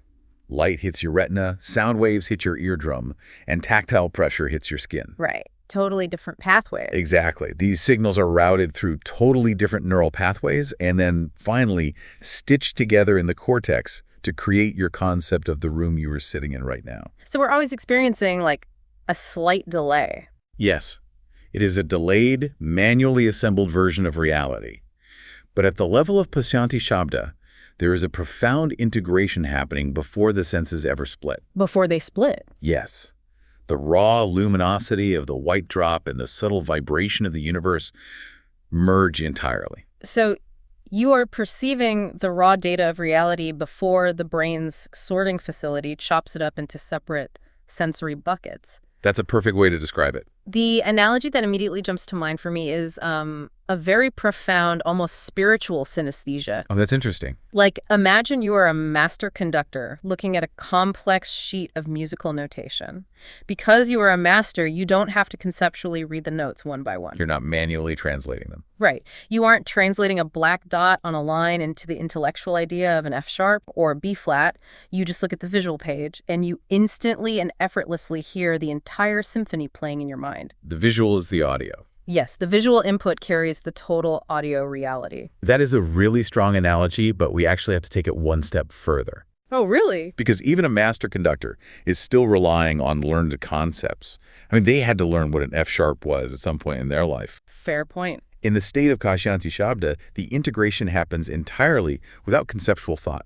Wow. There is no middleman whatsoever. There is no internal monologue saying, I see a red light. Red means stop. Therefore, I will press the brake. It's just direct action. Yes, the meaning, the form, and the direction are inherent in the vibration itself.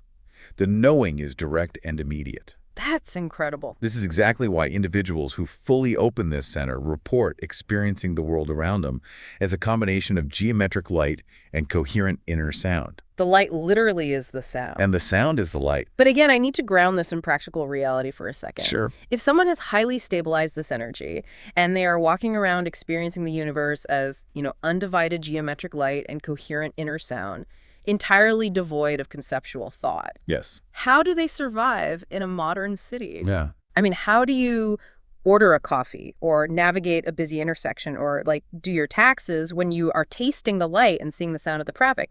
Doesn't this level of perception fundamentally break your ability to be a functional human? This raises an important question about what stabilization actually means in these traditions. Okay, because it sounds paralyzing. It does, but true stabilization doesn't mean you lose the capacity for ordinary practical consciousness. It means you are simply no longer limited to it. Oh, I see. A truly stabilized individual isn't wandering around in some debilitating hallucinatory trance. Instead, this unified perception, this Pasyanti Shabda, runs as a continuous, profound undercurrent beneath their ordinary sensory experience. It's like a background process. Exactly. Remember, Yanya is the interface. It allows the deep, undivided reality of the white drop to seamlessly interact with the divided practical world. So they haven't overwritten their biological operating system. They were just running two programs flawlessly at the exact same time. Yes, dual processing. They can see the physical cars and hand the barista a credit card, but simultaneously they are perfectly aware of the subtle, luminous geometry that is animating the entire physical scene. They have access to both. They have access to the blueprint and the physical building in the exact same moment. Exactly. They are fluent in both dimensions of reality. And that profound stability leads us to a fascinating tipping point. The spillover effect. Yes. Because when a human being stabilizes this level of integrated energy, an incredible energetic shift happens. The energy literally refuses to remain contained within the boundaries of their physical skin. It starts leaking out. It begins to broadcast outward into the environment. Right. If the internal system is running that hot and that clear, it inevitably changes the atmosphere of the room. Absolutely. And this leads us to what is arguably the most mind-bending concept we're exploring today, the outward effect. This phenomenon is known in tantric traditions as the guru principle. And we need to be very careful with that word. We really do. In the West, guru comes with a lot of heavy social baggage. Yeah, we think of a title or a weird power dynamic or a charismatic cult leader. Right, but in this specific energetic framework, the guru principle is not a social title at all. It's not about status. No. It is a mechanistic law of physics.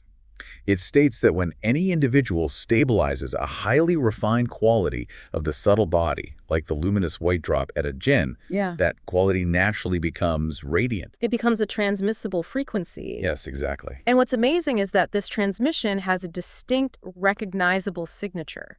It isn't just a vague feeling of, like, good vibes. Far from it. The framework notes that the refined white drop radiates a frequency that feels distinctly cool, crystalline, luminous, and incredibly directive. It's very specific. Yeah, and if you are just a normal, receptive person standing near someone holding this stabilization, you might actually perceive it. You might physically feel it. You might suddenly feel an unexplainable sense of pristine clarity, or even a cool, crystalline light activating in your own forehead region purely by being in their proximity. Because you are literally walking into their subtle magnetic field. Your own subtle architecture is reacting to the immense coherence of theirs. Yes. The person holding the stabilization isn't really doing anything to you. They aren't trying to heal you or teach you. No. They've simply become a living relay station for a higher transmission. Their presence alone passes along subtle seeds of awakening to the energetic structures around them. I picture it exactly like acoustic resonance. Oh, the tuning forks. Yeah, if you place two identical tuning forks in a quiet room and you strike the first one so it rings at a perfect clear pitch, you don't even have to touch the second tuning fork. It happens automatically. The physical sound waves traveling through the air will hit the second fork, and it will naturally begin to vibrate and hum at the exact same frequency. It entrains to it. Right. The immense stability of the first fork basically forces the dormant potential of the second fork to wake up and align. That is precisely the mechanism. It is resonant entrainment. The stabilized white drop of the practitioner creates a powerful resonant field that simply invites the dormant, subtle centers in the receiver to awaken and match the pitch. Okay, here's where it gets really interesting. It definitely takes a turn here. Because up until now, we've been talking about tuning forks in the same physical room. We're talking about physical proximity, standing next to someone. Right. But the framework explicitly argues that this transmission does not require physical proximity. Transcend space. Because the frequency of the white drop is so profoundly stable, it can move through physical presence, it can move through the voice, or, and this is the part that genuinely gave me goosebumps, it can move through recorded media. It's a staggering concept. Wait. If this crystalline transmission can happen through recorded media, does that mean you, the person listening to our voices right now, could theoretically receive these subtle seeds of awakening just by listening to an audio recording of a highly stabilized practitioner? According to the text, yes. But how on earth does a digital MP3 file carry non-conceptual luminous consciousness? If we connect this to the bigger picture of what we've been discussing, the answer is a resounding yes. And it actually makes perfect logical sense. Walk me through it. We have to go back to our very first premise. The white drop is an original directive intelligence that exists prior to physical matter. Right. The intelligence came first. Because it is prior to the physical world, it is not bound by physical constraints like spatial distance or linear time. It operates entirely on the level of pure frequency. Okay, but it still has to get into the recording equipment. I mean, how does a non-physical frequency interact with a physical plastic and metal microphone? Think about the actual mechanics of speaking. When a highly stabilized practitioner speaks, they are vocalizing from that state of Bashanti Shabda. That deep, undivided integration of sound and light. Yes. The physical vocal cords vibrate. But they aren't just making a random sound. The microtremors, the absolute coherence, the specific resonance of that stabilized state is intrinsically encoded into the physical geometry of the sound wave they're producing. Like a signature deeply embedded in the vibration itself. Exactly. And the microphone simply does its job. It captures the physical sound wave perfectly. Including the encoded geometry. Right. And because that physical sound wave contains the highly ordered geometry of the practitioner's subtle state, the recording itself becomes a perfect vessel. Wow. When you press play on that recording years later, your physical ears hear the English words, the concepts, the ideas. But your subtle body, your Ajna center, isn't listening to the English language. It's listening to the frequency. It is listening to the underlying geometric frequency beneath the words. Those receiving it are not just hearing an interesting philosophy lecture. They're receiving a direct, visceral transmission of a particular quality of consciousness. The recording is simply an energetic conduit that transcends time. That is staggering. It means it's never really about the information they are saying. It's entirely about the state of being from which they are saying. The state of being is what is actually being recorded and transmitted. You are literally tuning your subtle architecture to the blueprint of their stabilized consciousness. Exactly. The medium is just a delivery system for the resonance. So what does this all mean for us? It's a lot to take in. It really is. We started this deep dive looking at the radical idea of tantric embryology. The premise that before you were physical bone and tissue, you were an invisible scaffolding of channels guided by the luminous intelligence of the white The drop. blueprint before the building. Right. We saw how when that energy is highly stabilized in the central brain and the forehead, it can literally rewire how you process reality, unifying sound and vision into a single direct experience, totally devoid of conceptual chatter. Tasting the light. Exactly. And finally, we discovered that humans who achieve this level of stability become living broadcasting stations, radiating a crystalline resonance that can entrain the subtle bodies of others across space, time, and even through digital audio recordings. It forces a massive paradigm shift in how you might view your daily life. It really does. This isn't just an abstract esoteric theory meant for ascetics meditating in a cave somewhere. This mechanism is operating right now. Every day. It reveals that human presence and human consciousness are highly contagious. Contagious, yeah. It forces you to recognize that the environments you put yourself in, and specifically the voices you choose to surround yourself with, are not merely giving you intellectual information to process. You're doing much more than that. They are actively, physically shaping the subtle energetic structures that dictate how you feel, how you perceive the world, and ultimately who you are becoming. It places an immense weight on our everyday choices, specifically the media we consume, which leaves me with a final lingering thought for you to chew on as you go about your day. Let's hear it. This framework asserts that a highly stabilized awake consciousness can transmit profound, crystalline, awakening energy through a simple audio or video recording. The frequency gets perfectly encoded into the digital media and interacts directly with your subtle architecture. Yes. But if that is true for the highest, most luminous states of consciousness, what happens with the chaotic, unstabilized, or deeply anxious energies embedded in the vast majority of the digital media we consume every single day? That is the dark side of this equation. When you are endlessly scrolling through outrage, fear, and distraction on your phone, what invisible frequencies are you unknowingly tuning your own subtle architecture to? It's a chilling thought. Are you allowing the chaotic noise of the world to overwrite your own original luminous blueprint? Thank you for joining us on this deep dive. Always a pleasure to explore these waters. Remember, you aren't just building the house, you are the architect. See you next time.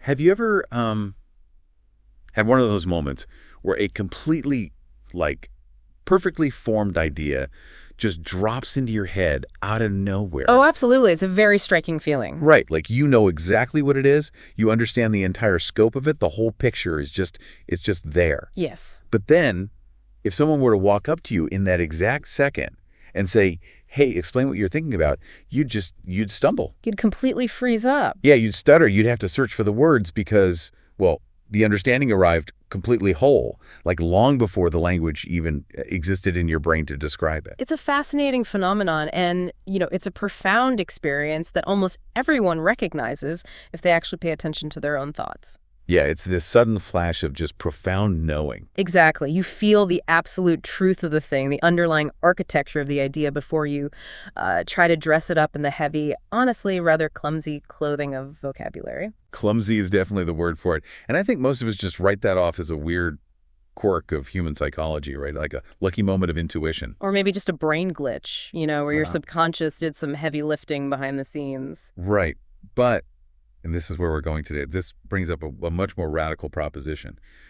What if that flash of wordless knowing wasn't a glitch at all? Which is such a compelling question. What if it was actually a brief, completely unfiltered glimpse into the foundational blueprint of reality itself? And I want to spend our time today entirely on that question. Welcome to the deep dive. We are looking at a deeply esoteric, but honestly incredibly practical source text today. It really is practical once you get into the mechanics of it. Yeah, it's an exploration of tantric philosophy, specifically a piece titled 6, The White Drop and the Geometry of Pashanti Sound. That's a mouthful, I know. It is. But okay, let's unpack this.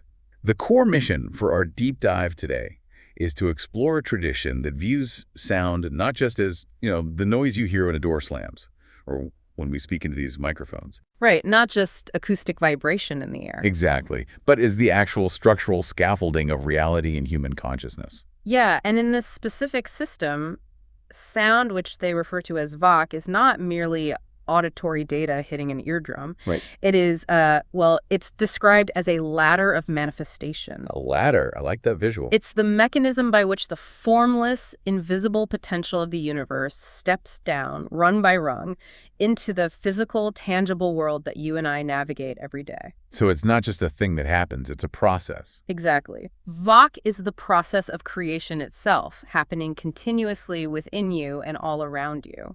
So I was reading through this source, trying to wrap my head around this ladder concept, before the text even gets into the white drop mentioned in the title. You really have to understand the ladder first. Yeah, because the text outlines 4 primary levels to this ladder of Vok, moving from the most subtle down to the most gross. And I won't try to walk through these because it subliminally recontextualizes how we think. It changes everything, honestly. It really does. Yeah. So the highest rung, the very first level of sound, is called para. From what I gather, this is supreme, unmanifest sound. Unmanifest being the key word there. Right. It's pure potential. There's literally no form here. No measurable vibration at all. It is the ultimate silence. But a silence that contains every song ever written, waiting to be sung. Para is completely undifferentiated. Okay, wow. At this level, nothing has been decided yet. It's just the raw energy of reality before it takes any specific shape. Which naturally means it has to step down a rung to actually become something we can interact with. Yes, the energy has to condense. And that brings us to the second rung, which is Pashanti. And this is the level the source text really obsesses over. It's the crucial hinge point. Yeah, so Pashanti translates to the seeing level. And here, sound and meaning are still unified. They haven't split apart into like a concept and the word for that concept. Right. Unlike Para, Pashanti actually has direction and form. It has an intent. But it still has absolutely 0 words attached to it. Exactly. It is taking shape, but it hasn't fallen into the trap of language yet. The trap of language, yeah. So then the energy steps down again to the third level, which is Madhyama. And this is where things get very familiar for us. Oh, yeah. This is the intermediate level. And frankly, it's where we spend the vast majority of our waking lives. Unfortunately. Right. Madhyama is the domain of mental speech. It is structured, sequential thought. It is the internal monologue running in your head right now as you process the words we're saying. Yes. It is the realm where that pure vision of Pashanti gets chopped up into like concepts, categories, and silent words. It's where we categorize everything to try and make sense of it. And I live in Madhyama. I mean, I'm constantly overthinking, constantly narrating my own life in my head. We all do it. It's the modern human condition. Totally. And that internal narration is what eventually forces its way down to the bottom rung. Vaikari. Confess. Spoken language. Right. The physical vibration of vocal cords, sound waves traveling through the air, the actual spoken word. I was trying to map this entire ladder onto something tangible, like an architect building a house. Oh, that's a great analogy. Let's hear it. So Para, that highest unmanifest level, is just the pure, formless desire to build. There's no house yet, just a raw urge to create shelter. Pure potential. Exactly. Then you get Pashanti. That's the sudden, holistic vision of the finished house in the architect's mind's eye. They see the whole thing at once. Right. They see the shape, the light hitting the windows, the flow of the rooms, but they haven't drawn a single line. It's just an instant apprehension. And then the frustration kicks in. They move down to Madhyama. The architect sits at the desk, drafting the blueprints, doing the math, calculating the load-bearing walls. They are taking that pure, instantaneous vision and forcing it into structured, sequential, mathematical logic. Yes. And finally, Vaikari.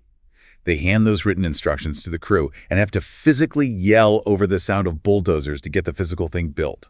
That transition, from the architect's pure vision to shouting over bulldozers, it perfectly illustrates the severe loss of fidelity that happens as you move down this ladder. Loss of fidelity. I like that. Yeah, because the pure, instant vision of Pashanti has to be painfully, almost violently translated into the sequential, clunky blueprints of Madhyama. And we all experience this friction, don't we? Constantly. You have a brilliant, holistic idea for a project or a conversation, but the second you sit down to write it out, to drag it into Madhyama, it loses its magic. It feels flat. It really does. By the time it actually comes out of your mouth as Vaikari, it's a miracle. It resembles that initial flash of inspiration at all.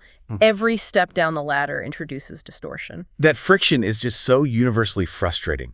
I always feel like the idea in my head is infinitely better than the words that finally come out of my mouth. Always. But looking at the source text, it puts a massive emphasis on that second rung, Pashanti. It treats this level as the ultimate bridge between the unmanifest void and the structured world. It's the critical juncture where form begins. Right, but the text repeatedly describes Pashanti as, and I'm quoting here, sound that sees. I read that phrase 3 times and it completely broke my brain. It's definitely a paradox for our modern minds. Wait, I have to stop you there because sound doesn't have eyes. How can a vibration have geometry or vision? I mean, in our normal human experience, sound is strictly an auditory wave. Well, what's fascinating here is that in our everyday experience, we're trapped at the bottom rungs. We live in Madhyama and Vaikari. Right, the lower levels. So down here, our sensory perceptions are strictly segregated. Your eyes process light, your ears process sound, your skin processes pressure. We just assume that division is the fundamental nature of reality. Exactly. But in this tantric framework, that division is actually a symptom of moving down the ladder. It's a fragmentation. Oh, wow. So the senses literally split apart the further down you go. Yes. At the high, subtle frequency of Pashanti, vibration and form are fundamentally unified. Before the energy devolves and splits into separate sensory channels or conceptual thoughts, a specific frequency inherently possesses a specific geometric shape.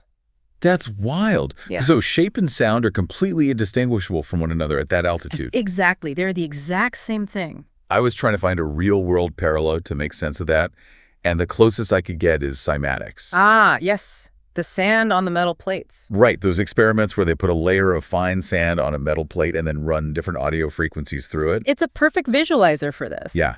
At lower frequencies, the sand just kind of jiggles around in a mess.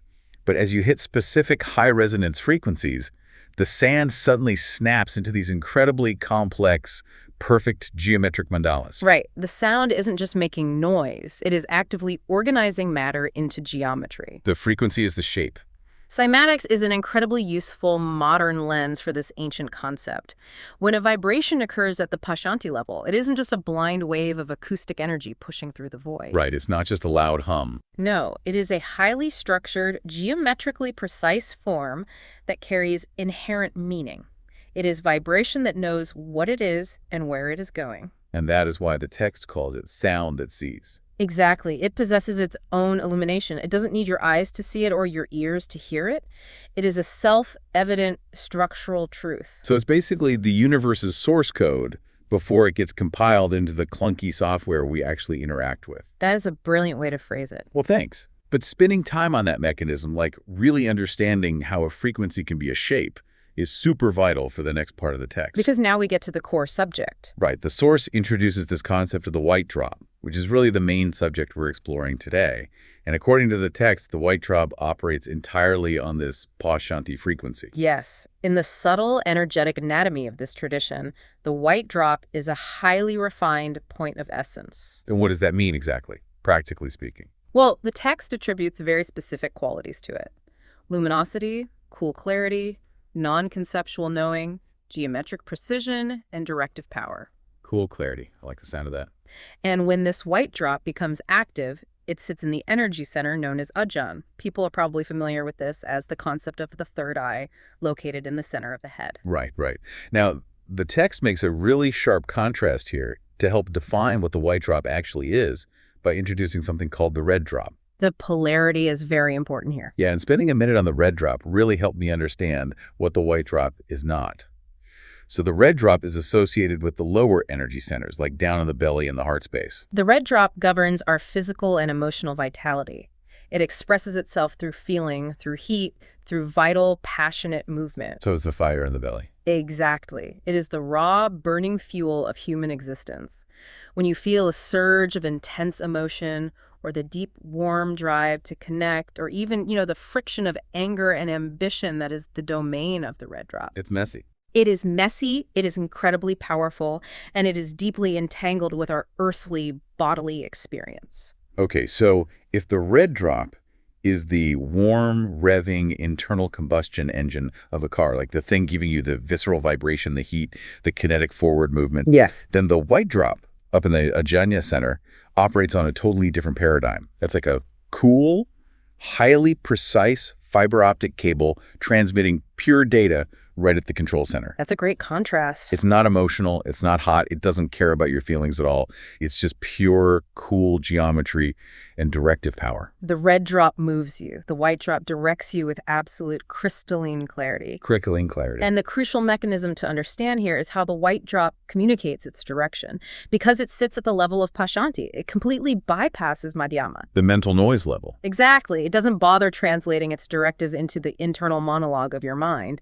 Now, this is where the practical experience of this philosophy becomes fascinating to me. We can talk about fiber optics and energetic drops conceptually all day long.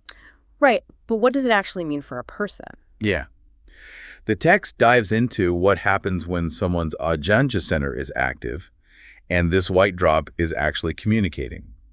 If it's bypassing our mental words entirely, what does it actually feel like? I'm trying to imagine receiving information without my brain talking to me about it first. It's hard to imagine, right? But because sound and form are unified at the Pashanti level, when the white drop communicates its truth to you, it transmits form, direction, and meaning all at once. All at once, no sequence. Right. And the actual human experience of this is frequently reported as being both visual and auditory simultaneously. Wait, simultaneously? Yes. But it's not a hallucination. It is the experience of receiving raw, unsplit reality. Here's where it gets really interesting for me. It sounds like a profound form of spiritual synesthesia. That's a very accurate way to look at it. Like, the listener isn't just getting an intuitive hunch. They might literally perceive a geometric light or a crystalline pattern in their mind's eye, while simultaneously experiencing a coherent inner sound. And the most important aspect of that experience is the total absence of doubt. Zero doubt. Zero. When you see that geometric light or hear that inner vibration, it all carries structure and intent. You know exactly what it means without having to think about it. So no processing required. None. You don't have to decipher the geometry. You don't have to reason your way through the instruction. The meaning is inherently locked in the shape itself. You completely bypass your internal monologue. The understanding just arrives, fully assembled. Yes, fully assembled. I don't have to sit there and debate with myself like, is this a good idea? What are the pros and cons? How do I actually feel about this? The brain didn't figure it out. Consciousness just received it. And that direct knowing feels incredibly authoritative. Not in a dictatorial way, but in the way that gravity is authoritative. It's just an undeniable structural truth. It is entirely non-mental. Which brings us to a massive implication explored in the source text. This phenomenon, this cool, clear, geometric knowing, isn't just an isolated internal trip you have while sitting on a medication cushion. Oh, no, it has huge external implications. Yeah, the text details how this drastically alters the way knowledge is actually communicated and transmitted between people, particularly between a teacher and a student. If we look at how we normally attempt to teach someone a complex concept, we rely almost entirely on Vaikari. Spoken words. Exactly. I speak words to you. You hear those spoken words, and then you have to drag them up into your own Madhyama. Right, into my own mental drafting room. Yes. Your internal thoughts have to wrestle with the concepts, compare them to things you already know, argue with them, and hopefully eventually you glean some fragment of the original understanding. It's the ultimate game of telephone. It really is. Like, the teacher has a Pajanti vision, dumbs it down to Madhyama thoughts, spits it out as Vaikari words. The student hears the Vaikari words, translates them back into their own messy Madhyama thoughts, and tries to reconstruct the original Pajanti vision. It's incredibly lossy. Yeah, no wonder misunderstandings are the default state of humanity. We're playing with terrible tools. But the text describes an alternative. When a teaching or an energetic transmission originates from someone with a stabilized Ajna center, the transmission is delivered directly from the Pashanti level of the white drop. Directly. It refuses to step down into ordinary conceptual explanation. It's like staring at a massively complex mathematical equation written across a chalkboard. Normally, you'd have to grind through it line by line, carrying the ones, doing the proofs, agonizing over the logic. Which is the Madhyama process. Exactly. But receiving a direct transmission from the Pashanti level is like looking at the entire board and instantly, in your bones, feeling the truth of the solution. You bypass the arithmetic entirely. The source text refers to this breakthrough into conscious awareness as the Pashanti flash. The Pashanti flash. Receivers of these transmissions report experiencing exactly what you described, a direct knowing that circumvents thinking entirely. They report seeing crystalline light.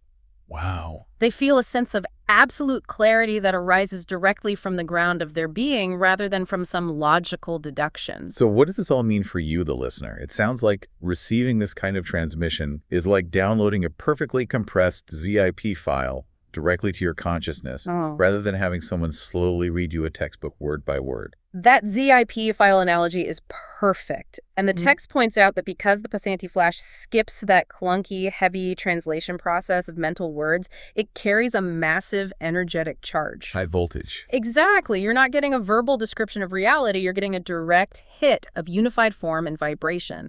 And that high voltage is precisely why these transmissions can transform a person's worldview instantaneously. In a flash. Literally. Right. We can spend decades trapped in our own madhyama, arguing with our internal monologue, trying to convince ourselves of a truth through logic, reading endless books, debating the semantics. It sounds exhausting when you put it like that. It is exhausting. But one Pashanti flash, one direct transmission of the white drop's crystalline geometry can completely reorganize your understanding because it operates at a level prior to the very existence of your doubts. Because doubt requires language. Precisely. Doubt requires language, and the white drop doesn't use language. It's the difference between trying to navigate a dark room by having someone verbally shout directions at you, like take 2 steps left, watch out for the table, pivot right, versus someone just flipping the light switch on. The room just there. The geometry of the room reveals itself instantly, simultaneously, and completely. And when the light comes on, the verbal instructions are rendered entirely obsolete. The friction is just gone. Okay, let's pull all of this together because the journey this text takes us on is dense, but it's beautifully cohesive. It really is a complete system. So we started with the ladder of Vak, those 4 levels of sound, moving from the silent, pure potential of Para, down through the unified, seeing sound of Pashanti, into the noisy mental drafting room of Madhyama, and finally out into the spoken physical words of Vaikari. The descent into matter. Right. And then we looked at the mechanics of Pashanti, seeing how high-frequency vibration inherently organizes into perfect geometry, like cymatics. We explored how the cool, clear white drop operates exactly at this geometric level in the Ajna center, providing wordless, authoritative knowing. Contrasting sharply with the messy, hot, emotional engine of the red drop. Yes, exactly. And finally, we unpacked how this mechanism allows for the Pashanti flash, a high-voltage, nonverbal transmission of insight that completely bypasses the doubts and friction of the analytical mind. It is a staggering framework for understanding how insight actually functions. And I think it provides a profound validation for you, the listener. How so? Because we all have those fleeting, beautiful moments of sudden, wordless clarity. Like we talked about at the very beginning. Right. Those aren't random firing synapses. They are brief moments when the white drop pierces through the relentless noise of your everyday mind. So it's not a glitch. Not at all. They are literal glimpses of the Pashanti level, offering you a momentary flash of pure geometric truth before your brain has a chance to ruin it with words. It completely shifts those moments from being just a lucky guess to actually feeling like you are briefly aligning with the architecture of the universe. They are deeply significant moments. Yeah. And looking at this entire system of Vak leaves us with a necessary and, frankly, quite challenging question. Okay, lay it on us. If the purest, most geometrically precise form of knowing happens at the Pashanti level, before words, before concepts, before the split of our senses, what are we doing to ourselves in the modern era? We live in a society that is not just dominated by Vaikari and Madhyama, it absolutely worships them. We really do. Just endless noise. Yes, we are drowning in a sea of spoken chatter, endless media, constant external noise. And because of that external noise, our internal Madhyama is always redlining. Always spinning. Our internal monologues are stressed, overactive, and ceaseless. If this tantric text is right, our cultural addiction to the bottom 2 rungs of the ladder is actively deafening us to the white drop. Drowning out the signal. Exactly. But here's the truly provocative thought to leave you with. If our endless words and anxieties are the lowest, clunkiest form of creation, could we reverse engineer the latter? Wait, climb back up. Right. What would happen if you deliberately silenced your spoken words and then sat down and refused to engage with your mental words today? Not just to relax, but as an active tool. Almost like an experiment. Exactly. Could silence be used not as an escape from the noise, but as a method to tune your frequency upward, to finally start listening to the shapes of reality? Think about the absolute best piece of advice you've ever received.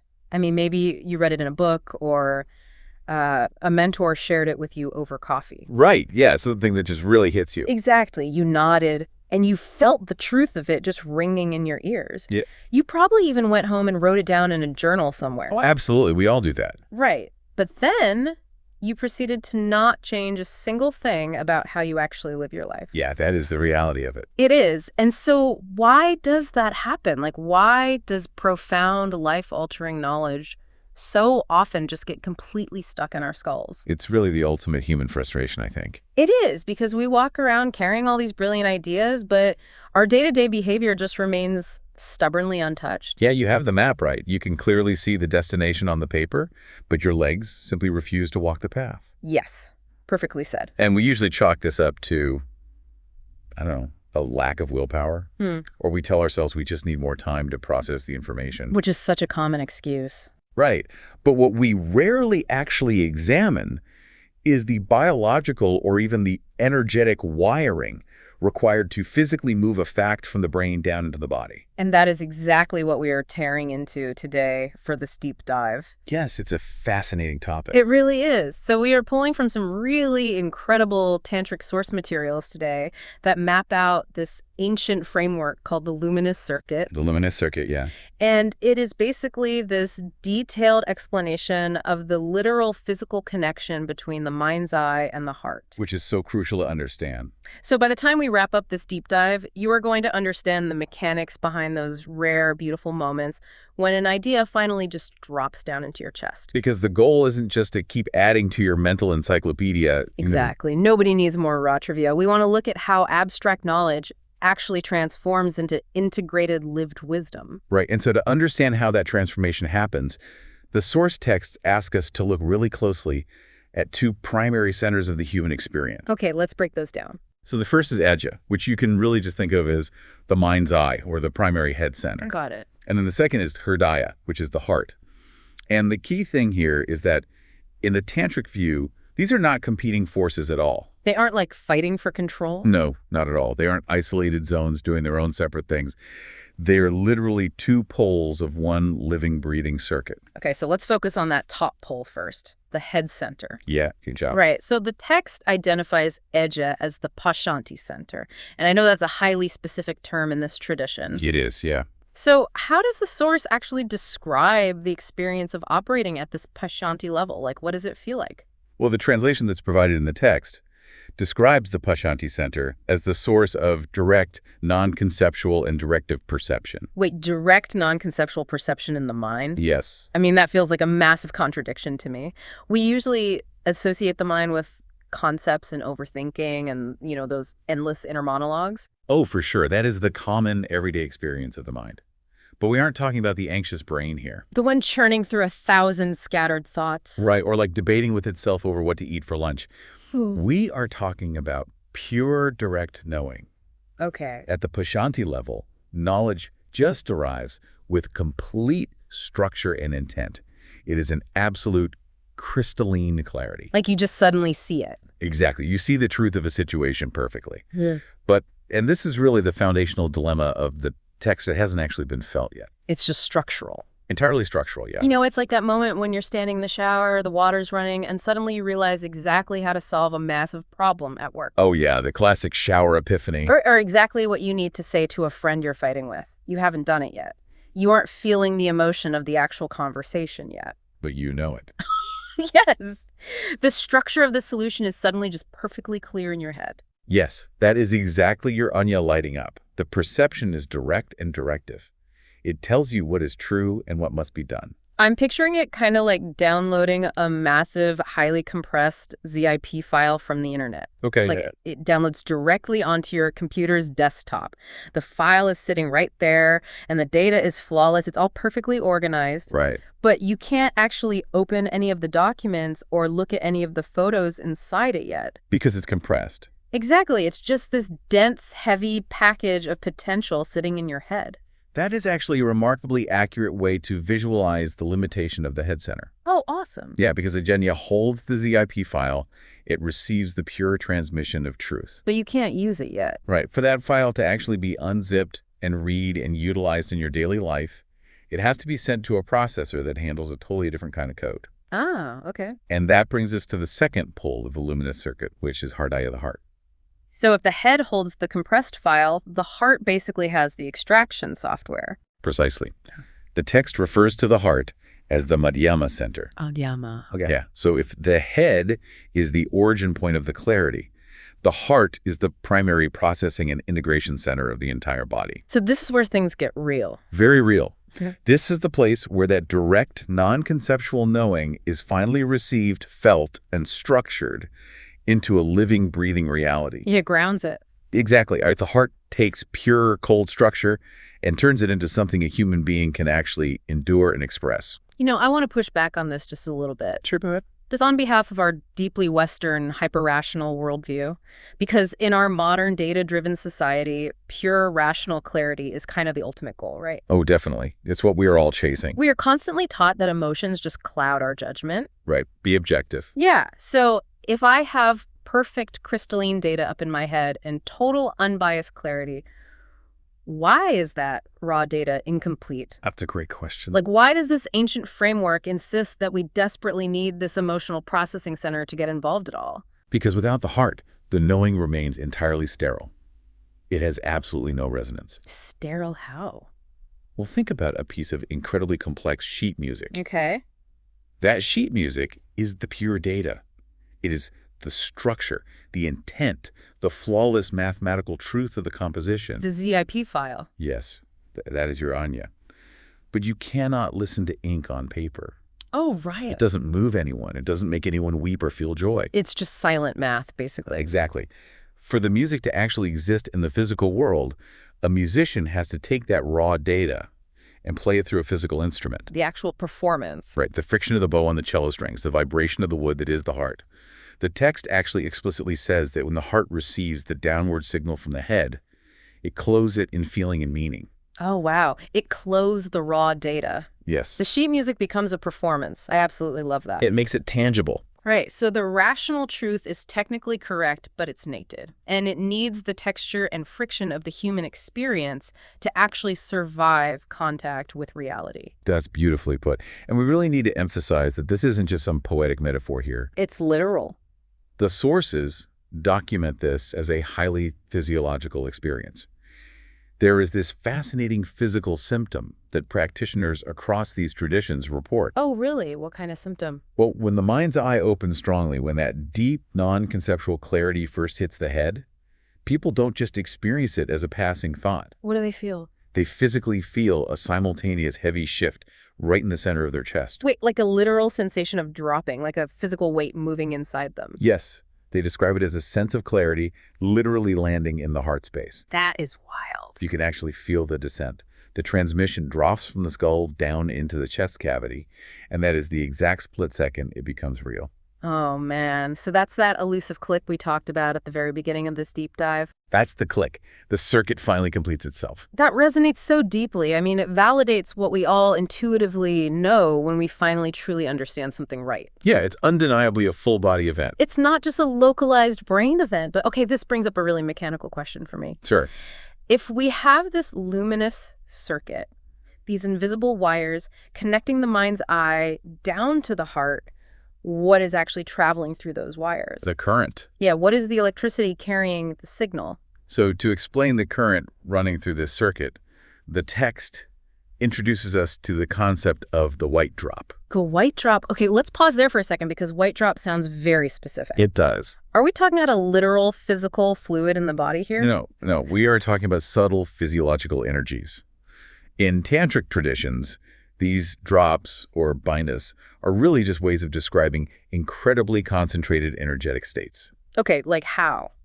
Well, think about how we use the word adrenaline in everyday conversation. Even if you can't see the actual chemical with your naked eye, when someone says, "I felt a rush of adrenaline," you know exactly what that feels like physically in the body. Yeah, your heart races, your hands shake. It's a very specific feeling. Exactly. The white drop is similar. It is the physical sensation of pure, piercing clarity. Pure clarity. Yes, and when it becomes active, it originates from the upper centers and immediately illuminates Ajna. The language the source uses to describe this illumination is just striking. It says the white drop gives the head center a crystalline and directive quality. Crystalline, yeah. It just evokes this image of pure, flawless, unbending light, like a diamond cutting right through the fog. It is a state of absolute command. When the white drop is active in the head, there's absolutely no confusion. No second guessing. No second guessing, no mental fog whatsoever. So for you listening to this, it's like that moment when you know exactly what your boundaries are. Yes. Or when you see a toxic situation for exactly what it is with zero distortion. Total clarity. But you know, the text is also laying a bit of a trap here, isn't it? How do you mean? Well, because the temptation is to just stay in that state of perfect, unclouded judgment up in the head. It feels powerful. Oh yeah, and that is the danger of the cerebral trap. Right. The journey cannot stop in the head. Oh. The white drop carrying all that brilliant clarity must continue its downward sequence. It has to move. It has to flow down the luminous circuit directly into the chest. Which naturally brings up the most practical question of all. How do we actually get it to move? The mechanics of it. Yeah, if this white drop of perfect clarity is just hovering up in my brain, what triggers the descent? Does it happen automatically? Right. Or do I need to meditate on a mountain for 20 years to push it down? Honestly, the mechanism of descent is actually deeply counterintuitive to the Western mind because it doesn't involve pushing at all. Oh, really? No, you cannot force the white drop down through intellectual effort or willpower. So what does the text suggest then? It suggests that the descent is actually triggered by a profound yielding. Yielding. Yes, when you finally stop trying to figure the clarity out, when you stopped analyzing the ZIP file and simply allow yourself to feel the physical weight of what you already know, gravity just takes over. Wow, gravity takes over. The descent happens when cognition surrenders to embodiment. You just relax that mental grip, and the signal naturally falls right into the heart. You stop trying to outthink the truth and you just let it land. Exactly. I mean, that is incredibly difficult to do. Oh, it's terrifying sometimes. Because when you let it land, you have to actually deal with what's waiting for it down in the chest. Yes, you do. Which brings us to really the climax of the source text. What actually happens when this cool crystalline white drop finally descends into the emotional processing center? So when the white drop finally descends into the heart, the text explains that it meets its exact polar opposite. Okay. It physically crashes into the red drop. Okay. So if the white drop is our metaphor for pure crystalline clarity and structure up in the head, what exactly is the red drop? The red drop represents raw, pulsing vital energy. Okay. It is the deep, hot, almost chaotic vitality of the heart at that Majinama level we talked about. So all the big feelings. All of them. It is everything we associate with intense human feeling, passion, empathy, and raw life force. I am just kind of marveling at the synthesis here. It's quite an image, right? It really is. You have the white drop, which is this pure, cool, surgically precise logic from the mind, just colliding with the red drop, which is the raw, messy, vital feeling of the heart. Yeah, exactly. It is basically like dropping a block of dry ice straight into boiling water. That is a brilliant way to picture it. It is an alchemical reaction. Okay. And the result of this collision is not a cancellation of one or the other. They don't just neutralize each other out. No, they don't neutralize at all. They actually fuse to create an entirely new state, which the text calls golden bodhicitta. Golden bodhicitta. Okay, how do the sources define that state for the practitioner? It defines golden bodhicitta as a fully integrated luminous awareness. Yes. It is a state of being that manages to hold both extremes simultaneously. Oh, wow. It is completely, flawlessly clear, and that is the white drop's contribution. Right. And at the exact same time, it is completely vital, resonant, and alive, which is the red drop's contribution. Okay, let's ground this in a really practical, everyday scenario for the listener. Good idea. Imagine you are a manager at a company, right? And you have to give some really difficult, harsh feedback to an employee who's just failing. A very stressful situation. Very. So if you operate purely from the white drop, just the head center alone, you walk in, you deliver the cold, hard facts. Right. You are surgically precise, but you are also devastatingly cold. And what happens? Well, the employee breaks down, the core message is completely lost in their panic, and nothing actually improves. Yes, that is clarity without vitality. The structure is all there, but there is no connective tissue. Exactly. But then on the flip side, if you operate purely from the red drop, just the unbridled emotion of the heart, you sit down and you just feel so much overwhelming empathy and pity for the employee. You feel their pain. Right, so you start sugarcoating everything. You avoid the hard truth because you just don't want to hurt them. And they leave feeling fine. They leave the meeting feeling great, but their performance doesn't change at all, and they eventually get fired anyway. Which helps no one. That is vitality without clarity. It is a lot of heat, but no actual light, no real direction. But golden bodhicitta, that is the true synthesis. Yes. You walk into that room, you deliver the absolute, precise, unvarnished truth of the white drop.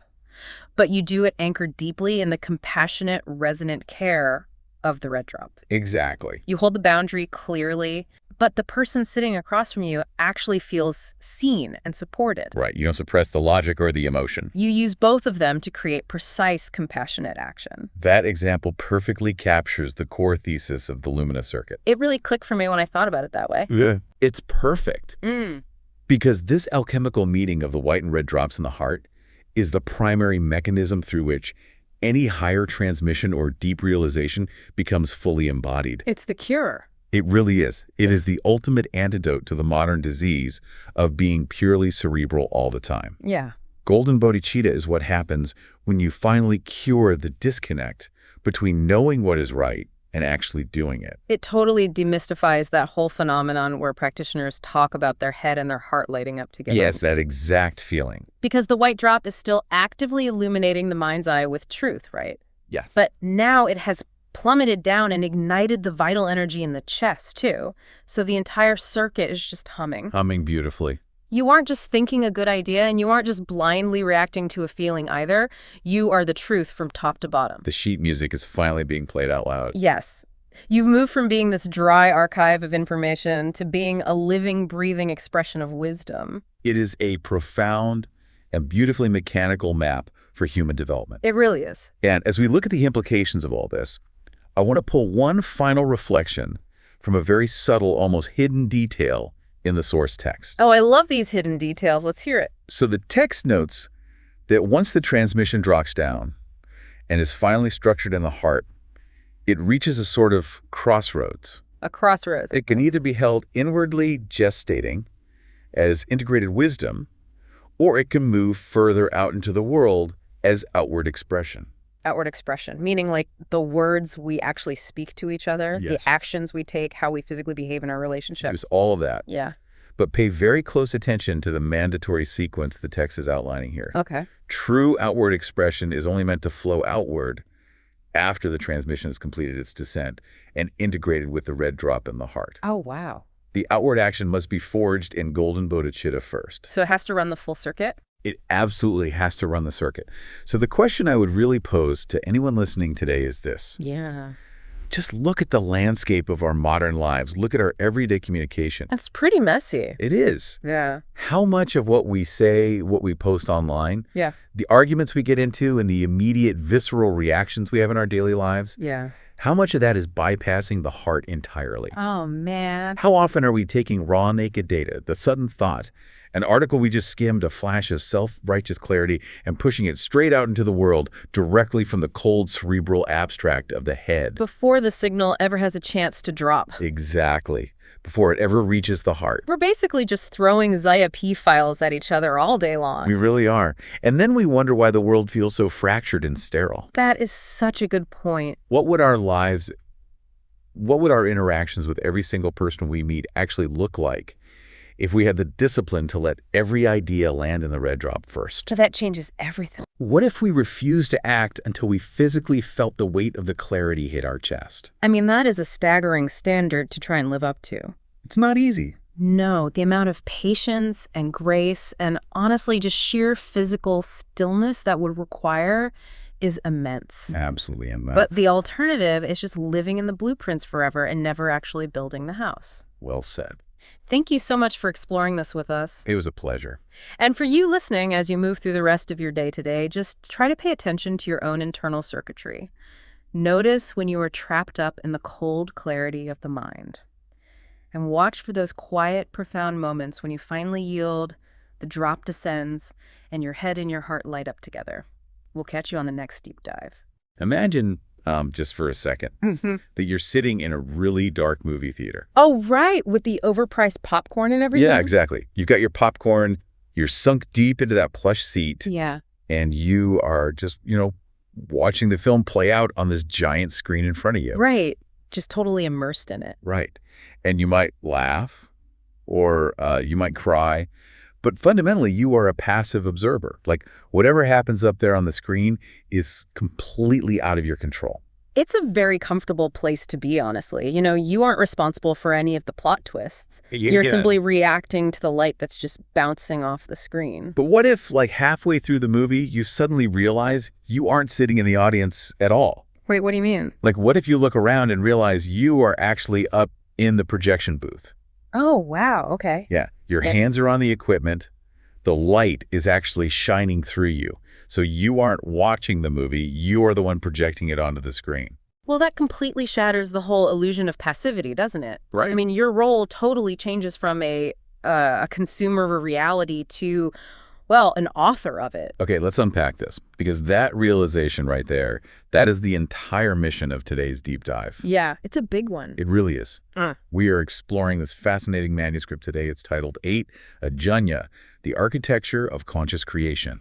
And just to, give a little background, this is a contemporary synthesis of esoteric energetic frameworks. Right, and ancient tantric philosophy, too. Exactly. And Tantra, at least in this specific philosophical context, it views reality not as like dead matter, but as this living, breathing interplay of consciousness.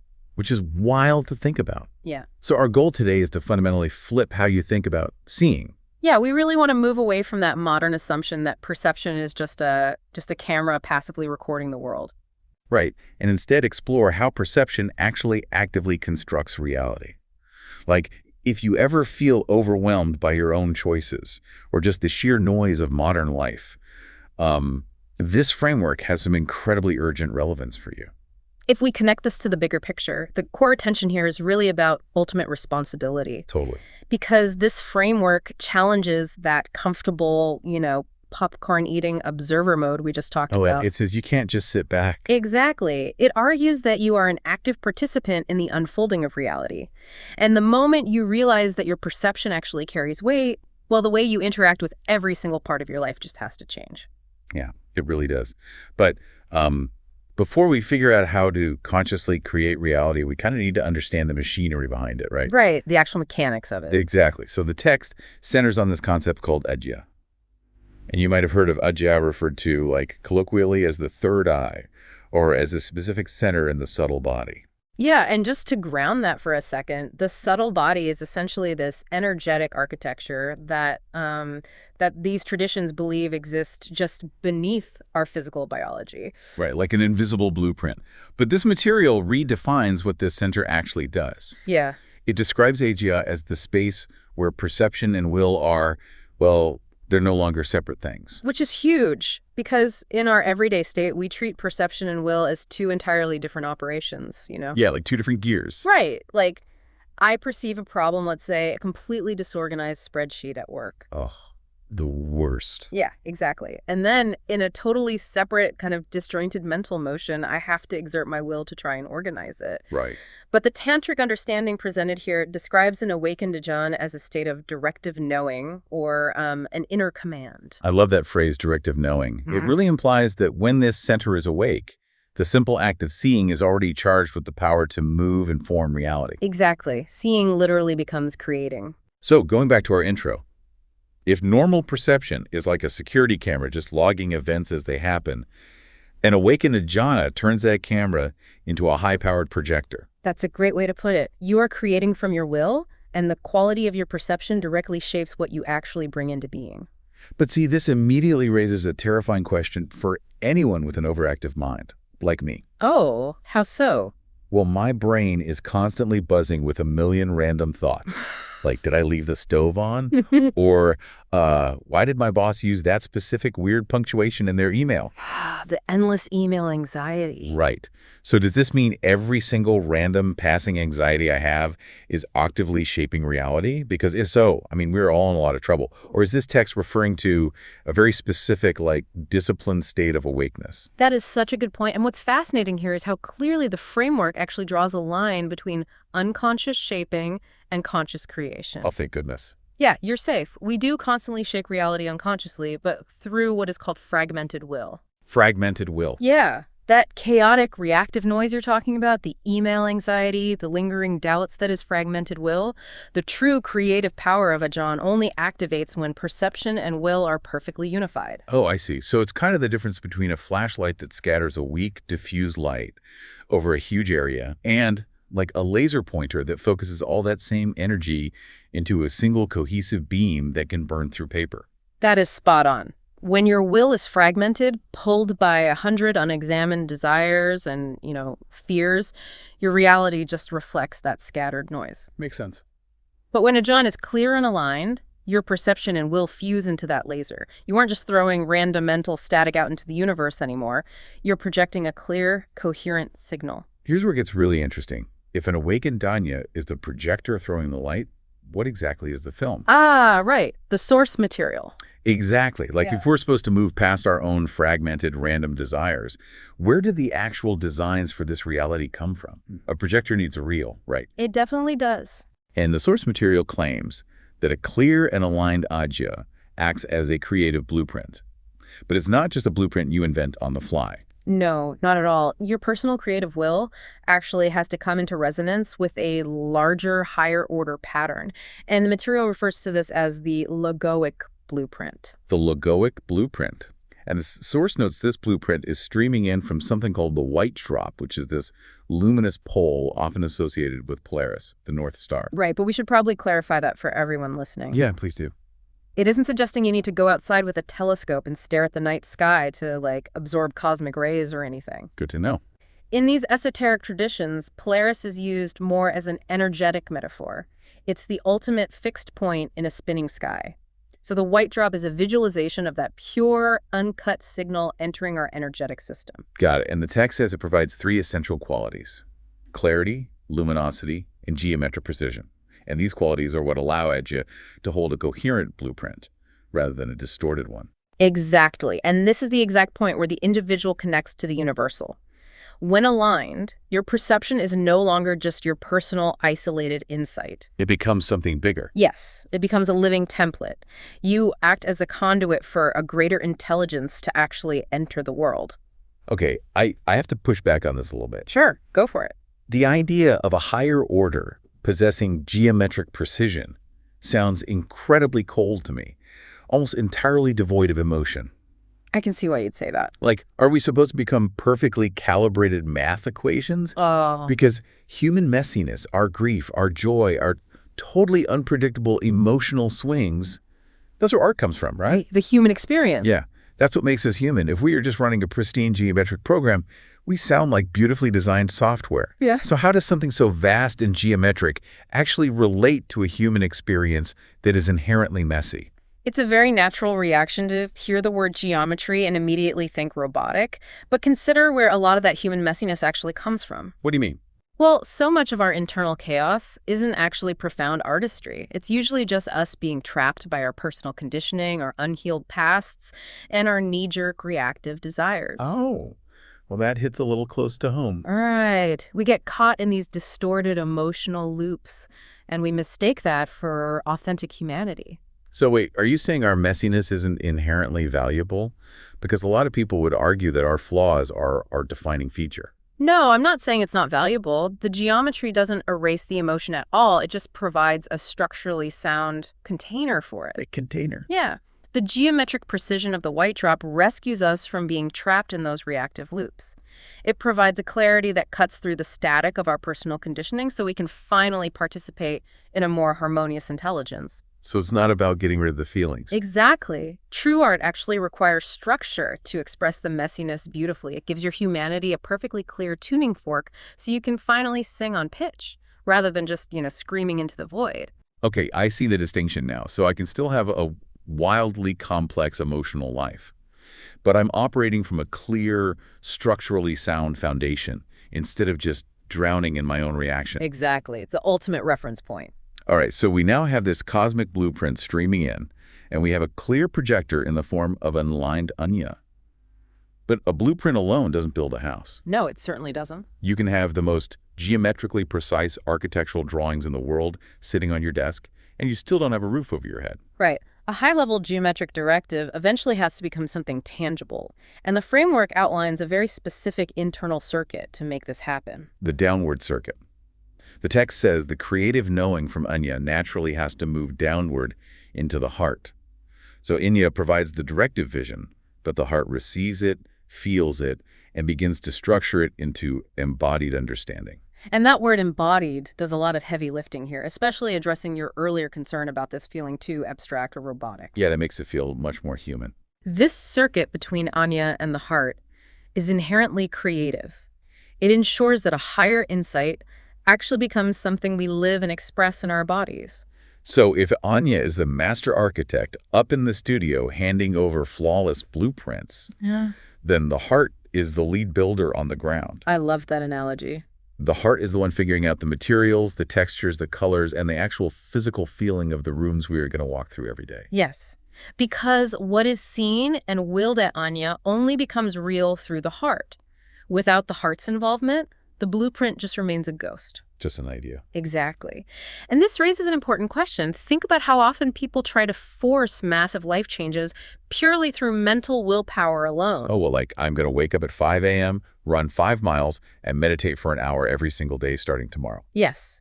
We try to mentally brute force a new reality. Totally. We use a fragmented, localized will at the level of the mind, and we completely bypass the heart. We never actually let the heart feel the reality of that blueprint and structure it into an embodied understanding. And what happens? The result is inevitably burnout. The change was never grounded, it was just a cold mental directive. The builder on the ground looked at the architect's plans and realized no one ordered any bricks. Exactly. So the whole project just collapses on day 3. True conscious creation requires the entire circuit. You need the clarity of Ajna combined with the structural feeling capacity of the heart. Okay, so we've mapped out this internal architecture. We've gone all the way from the metaphorical North Star down to the unified perception of Ajna and down into the grounded reality of the heart. It's quite a journey. It really is. But if this entire internal circuit is functioning, how does that actually change a random Tuesday afternoon? Right, the practical application. Yeah, like how does this abstract philosophy alter the way you walk into a meeting or resolve a conflict or just plan your week? Well, the material highlights 4 practical areas where taking responsibility for our perception's creative power completely alters our daily operation. Okay, let's deep dive into the first area, decision-making. The framework suggests that a clearer Ajna allows us to sense a deeper pattern or direction, rather than getting lost in mental pros and cons. We start creating our path from aligned will, not reactive choice. Now hold on a second. Ditching the pros and cons list goes against everything we are taught about rational adulting. It does sound a bit rebellious, doesn't it? It does. If someone is trying to decide whether to quit their secure corporate job to start a bakery, are they really supposed to throw away their financial spreadsheets and replace logic with pure intuition? No. It is not advocating for irrationality or financial ruin, but consider what a pros and cons list usually represents in a major life decision. Stress. Well, yes, but is often a literal battleground for fragmented will. On one side of the paper, you have your fear of failure and your need for societal approval. Okay, true. And on the other side, you have an urge for freedom and perhaps a genuine passion. You are just pitting anxieties and competing desires against each other and getting paralyzed by endless variables. It's exhausting. You end up staring at a piece of paper that just tells you how stressed you are about every possible outcome. Exactly. But when Ajna is clear, You bypass that mental noise to sense the deeper pattern, that logoic blueprint. So how does that work for the bakery? Let's take that bakery example. If the individual aligns their perception, they might sense a profound structural directive toward nurturing community. That is the blueprint. Okay. And once that coherent signal is received, the logic serves the blueprint. You don't throw away the spreadsheet, you use the spreadsheet to figure out how to safely build the bakery, rather than using it to decide if your fears outweigh your desires. Oh, wow. The logic executes the blueprint rather than trying to invent a life path out of sheer anxiety. That reframes logic entirely. It's no longer the master. It's a highly competent servant to the vision. Well said. Which seamlessly moves us into the second area, communication and leadership. Yeah. Because if this alignment changes how we negotiate with ourselves, it must alter how we negotiate with others, right? The text states that when perception and will unify at Ajna, our words carry more weight. We aren't just expressing opinions, we are transmitting a living blueprint. And you can feel this viscerally in a professional setting.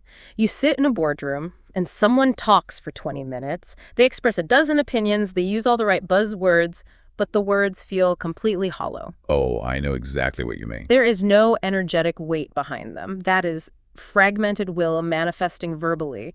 They are literally just adding to the noise. But then someone else speaks, and they might only say 2 sentences, but the entire temperature of the room shifts. Like everyone just sits up. Because that second person is speaking from a unified Ajna. Their words are structurally sound. They are aligned with a deeper order. They aren't trying to convince you. Right. They aren't trying to convince you of a fragmented opinion. They are transmitting a reality that people instinctively recognize as coherent. They're acting as the projector we talked about earlier. And I imagine this alters the third area as well, creative work. It definitely does. This applies to literal art, but also to structuring a business deal, writing code, or even repairing a broken relationship. In this space, Ajna becomes the inner architect, and the creations start reflecting a higher order rather than just personal impulse. Think about what happens when you create purely from personal impulse. You are frequently trapped in a loop of recreating your own past. Like repeating mistakes. Exactly. A painter might unknowingly paint their unresolved trauma over and over again. Or a manager might build a team structure that just recreates the toxic dynamic of their childhood home. Oof, yeah. But when Ajna is stabilized, your creative work breaks out of those localized loops. The shape of what you build, whether it's a canvas or a corporate culture, is dictated by harmony and precision. Because you're tapped into the blueprint. Right. It feels fundamentally different to anyone who interacts with it because it isn't burdened by your personal baggage. That is a staggering thought, that our creations can transcend our own psychological limits if we just align our perception. It's very empowering. It is, but we need to ground this. Before we wrap up, we really need the actual mechanics for the fourth area, daily energy management. Ah, yes, the daily practice. The text suggests bringing a gentle awareness to Ajna to stay oriented and stop our attention from being hijacked. But practically speaking, how does someone physically or mentally execute that when their inbox is exploding and their phone literally won't stop vibrating? It's tough. What does gentle awareness actually look like in the heat of the moment? Well, it requires a localized physical shift in how you deploy your attention.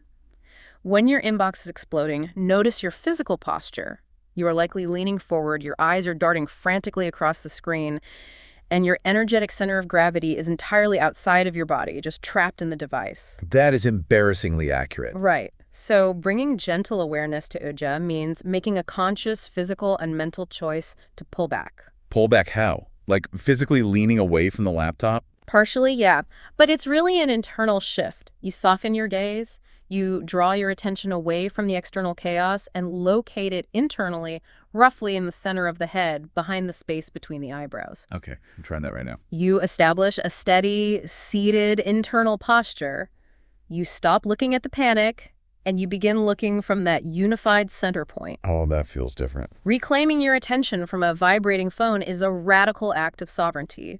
You are declaring that you are the inner architect and you will not surrender your creative power to the loudest notification in the room. So what does this all mean? When we zoom all the way out, it comes back to the ultimate promise of this framework. The big picture. Right. It's not about gaining some mystical superpower to read minds or bend spoons. It is a very grounded, incredibly demanding invitation to take radical responsibility. We have to stop unconsciously shaping our reality out of fragmented, reactive will. We have to realize we are holding the blueprint. Exactly. And we must start consciously participating in the deeper order that is always available to us. We are not just passengers on this ride. We are participants in the unfolding. So, to you listening right now, the next time you feel completely overwhelmed, just pulled in a dozen directions by other people's demands or your own internal anxieties, remember the architecture we explored today. Take a breath. Soften your gaze. Pull your attention back into that center point. Return to your inner architect. Let the blueprint drop down into your heart and remember what you are actually here to build. Stop reacting to the movie and start projecting it. And you know what's fascinating here is taking this beyond the individual. What do you mean? Well, we've spent this entire time talking about how a single person aligns their personal Ajna with this cosmic blueprint. But imagine what happens to our collective reality when teams, communities, or entire societies begin to consciously align their projectors together. Oh, wow. If one aligned mind can reshape a personal reality, what kind of world could a network of unified perception build? That is an incredible thought to carry with you this week. Keep digging deep into your own blueprints, keep asking the big questions, and remember, you are no longer just sitting in the audience. You are in the projection booth. We'll see you next time on The Deep Dive.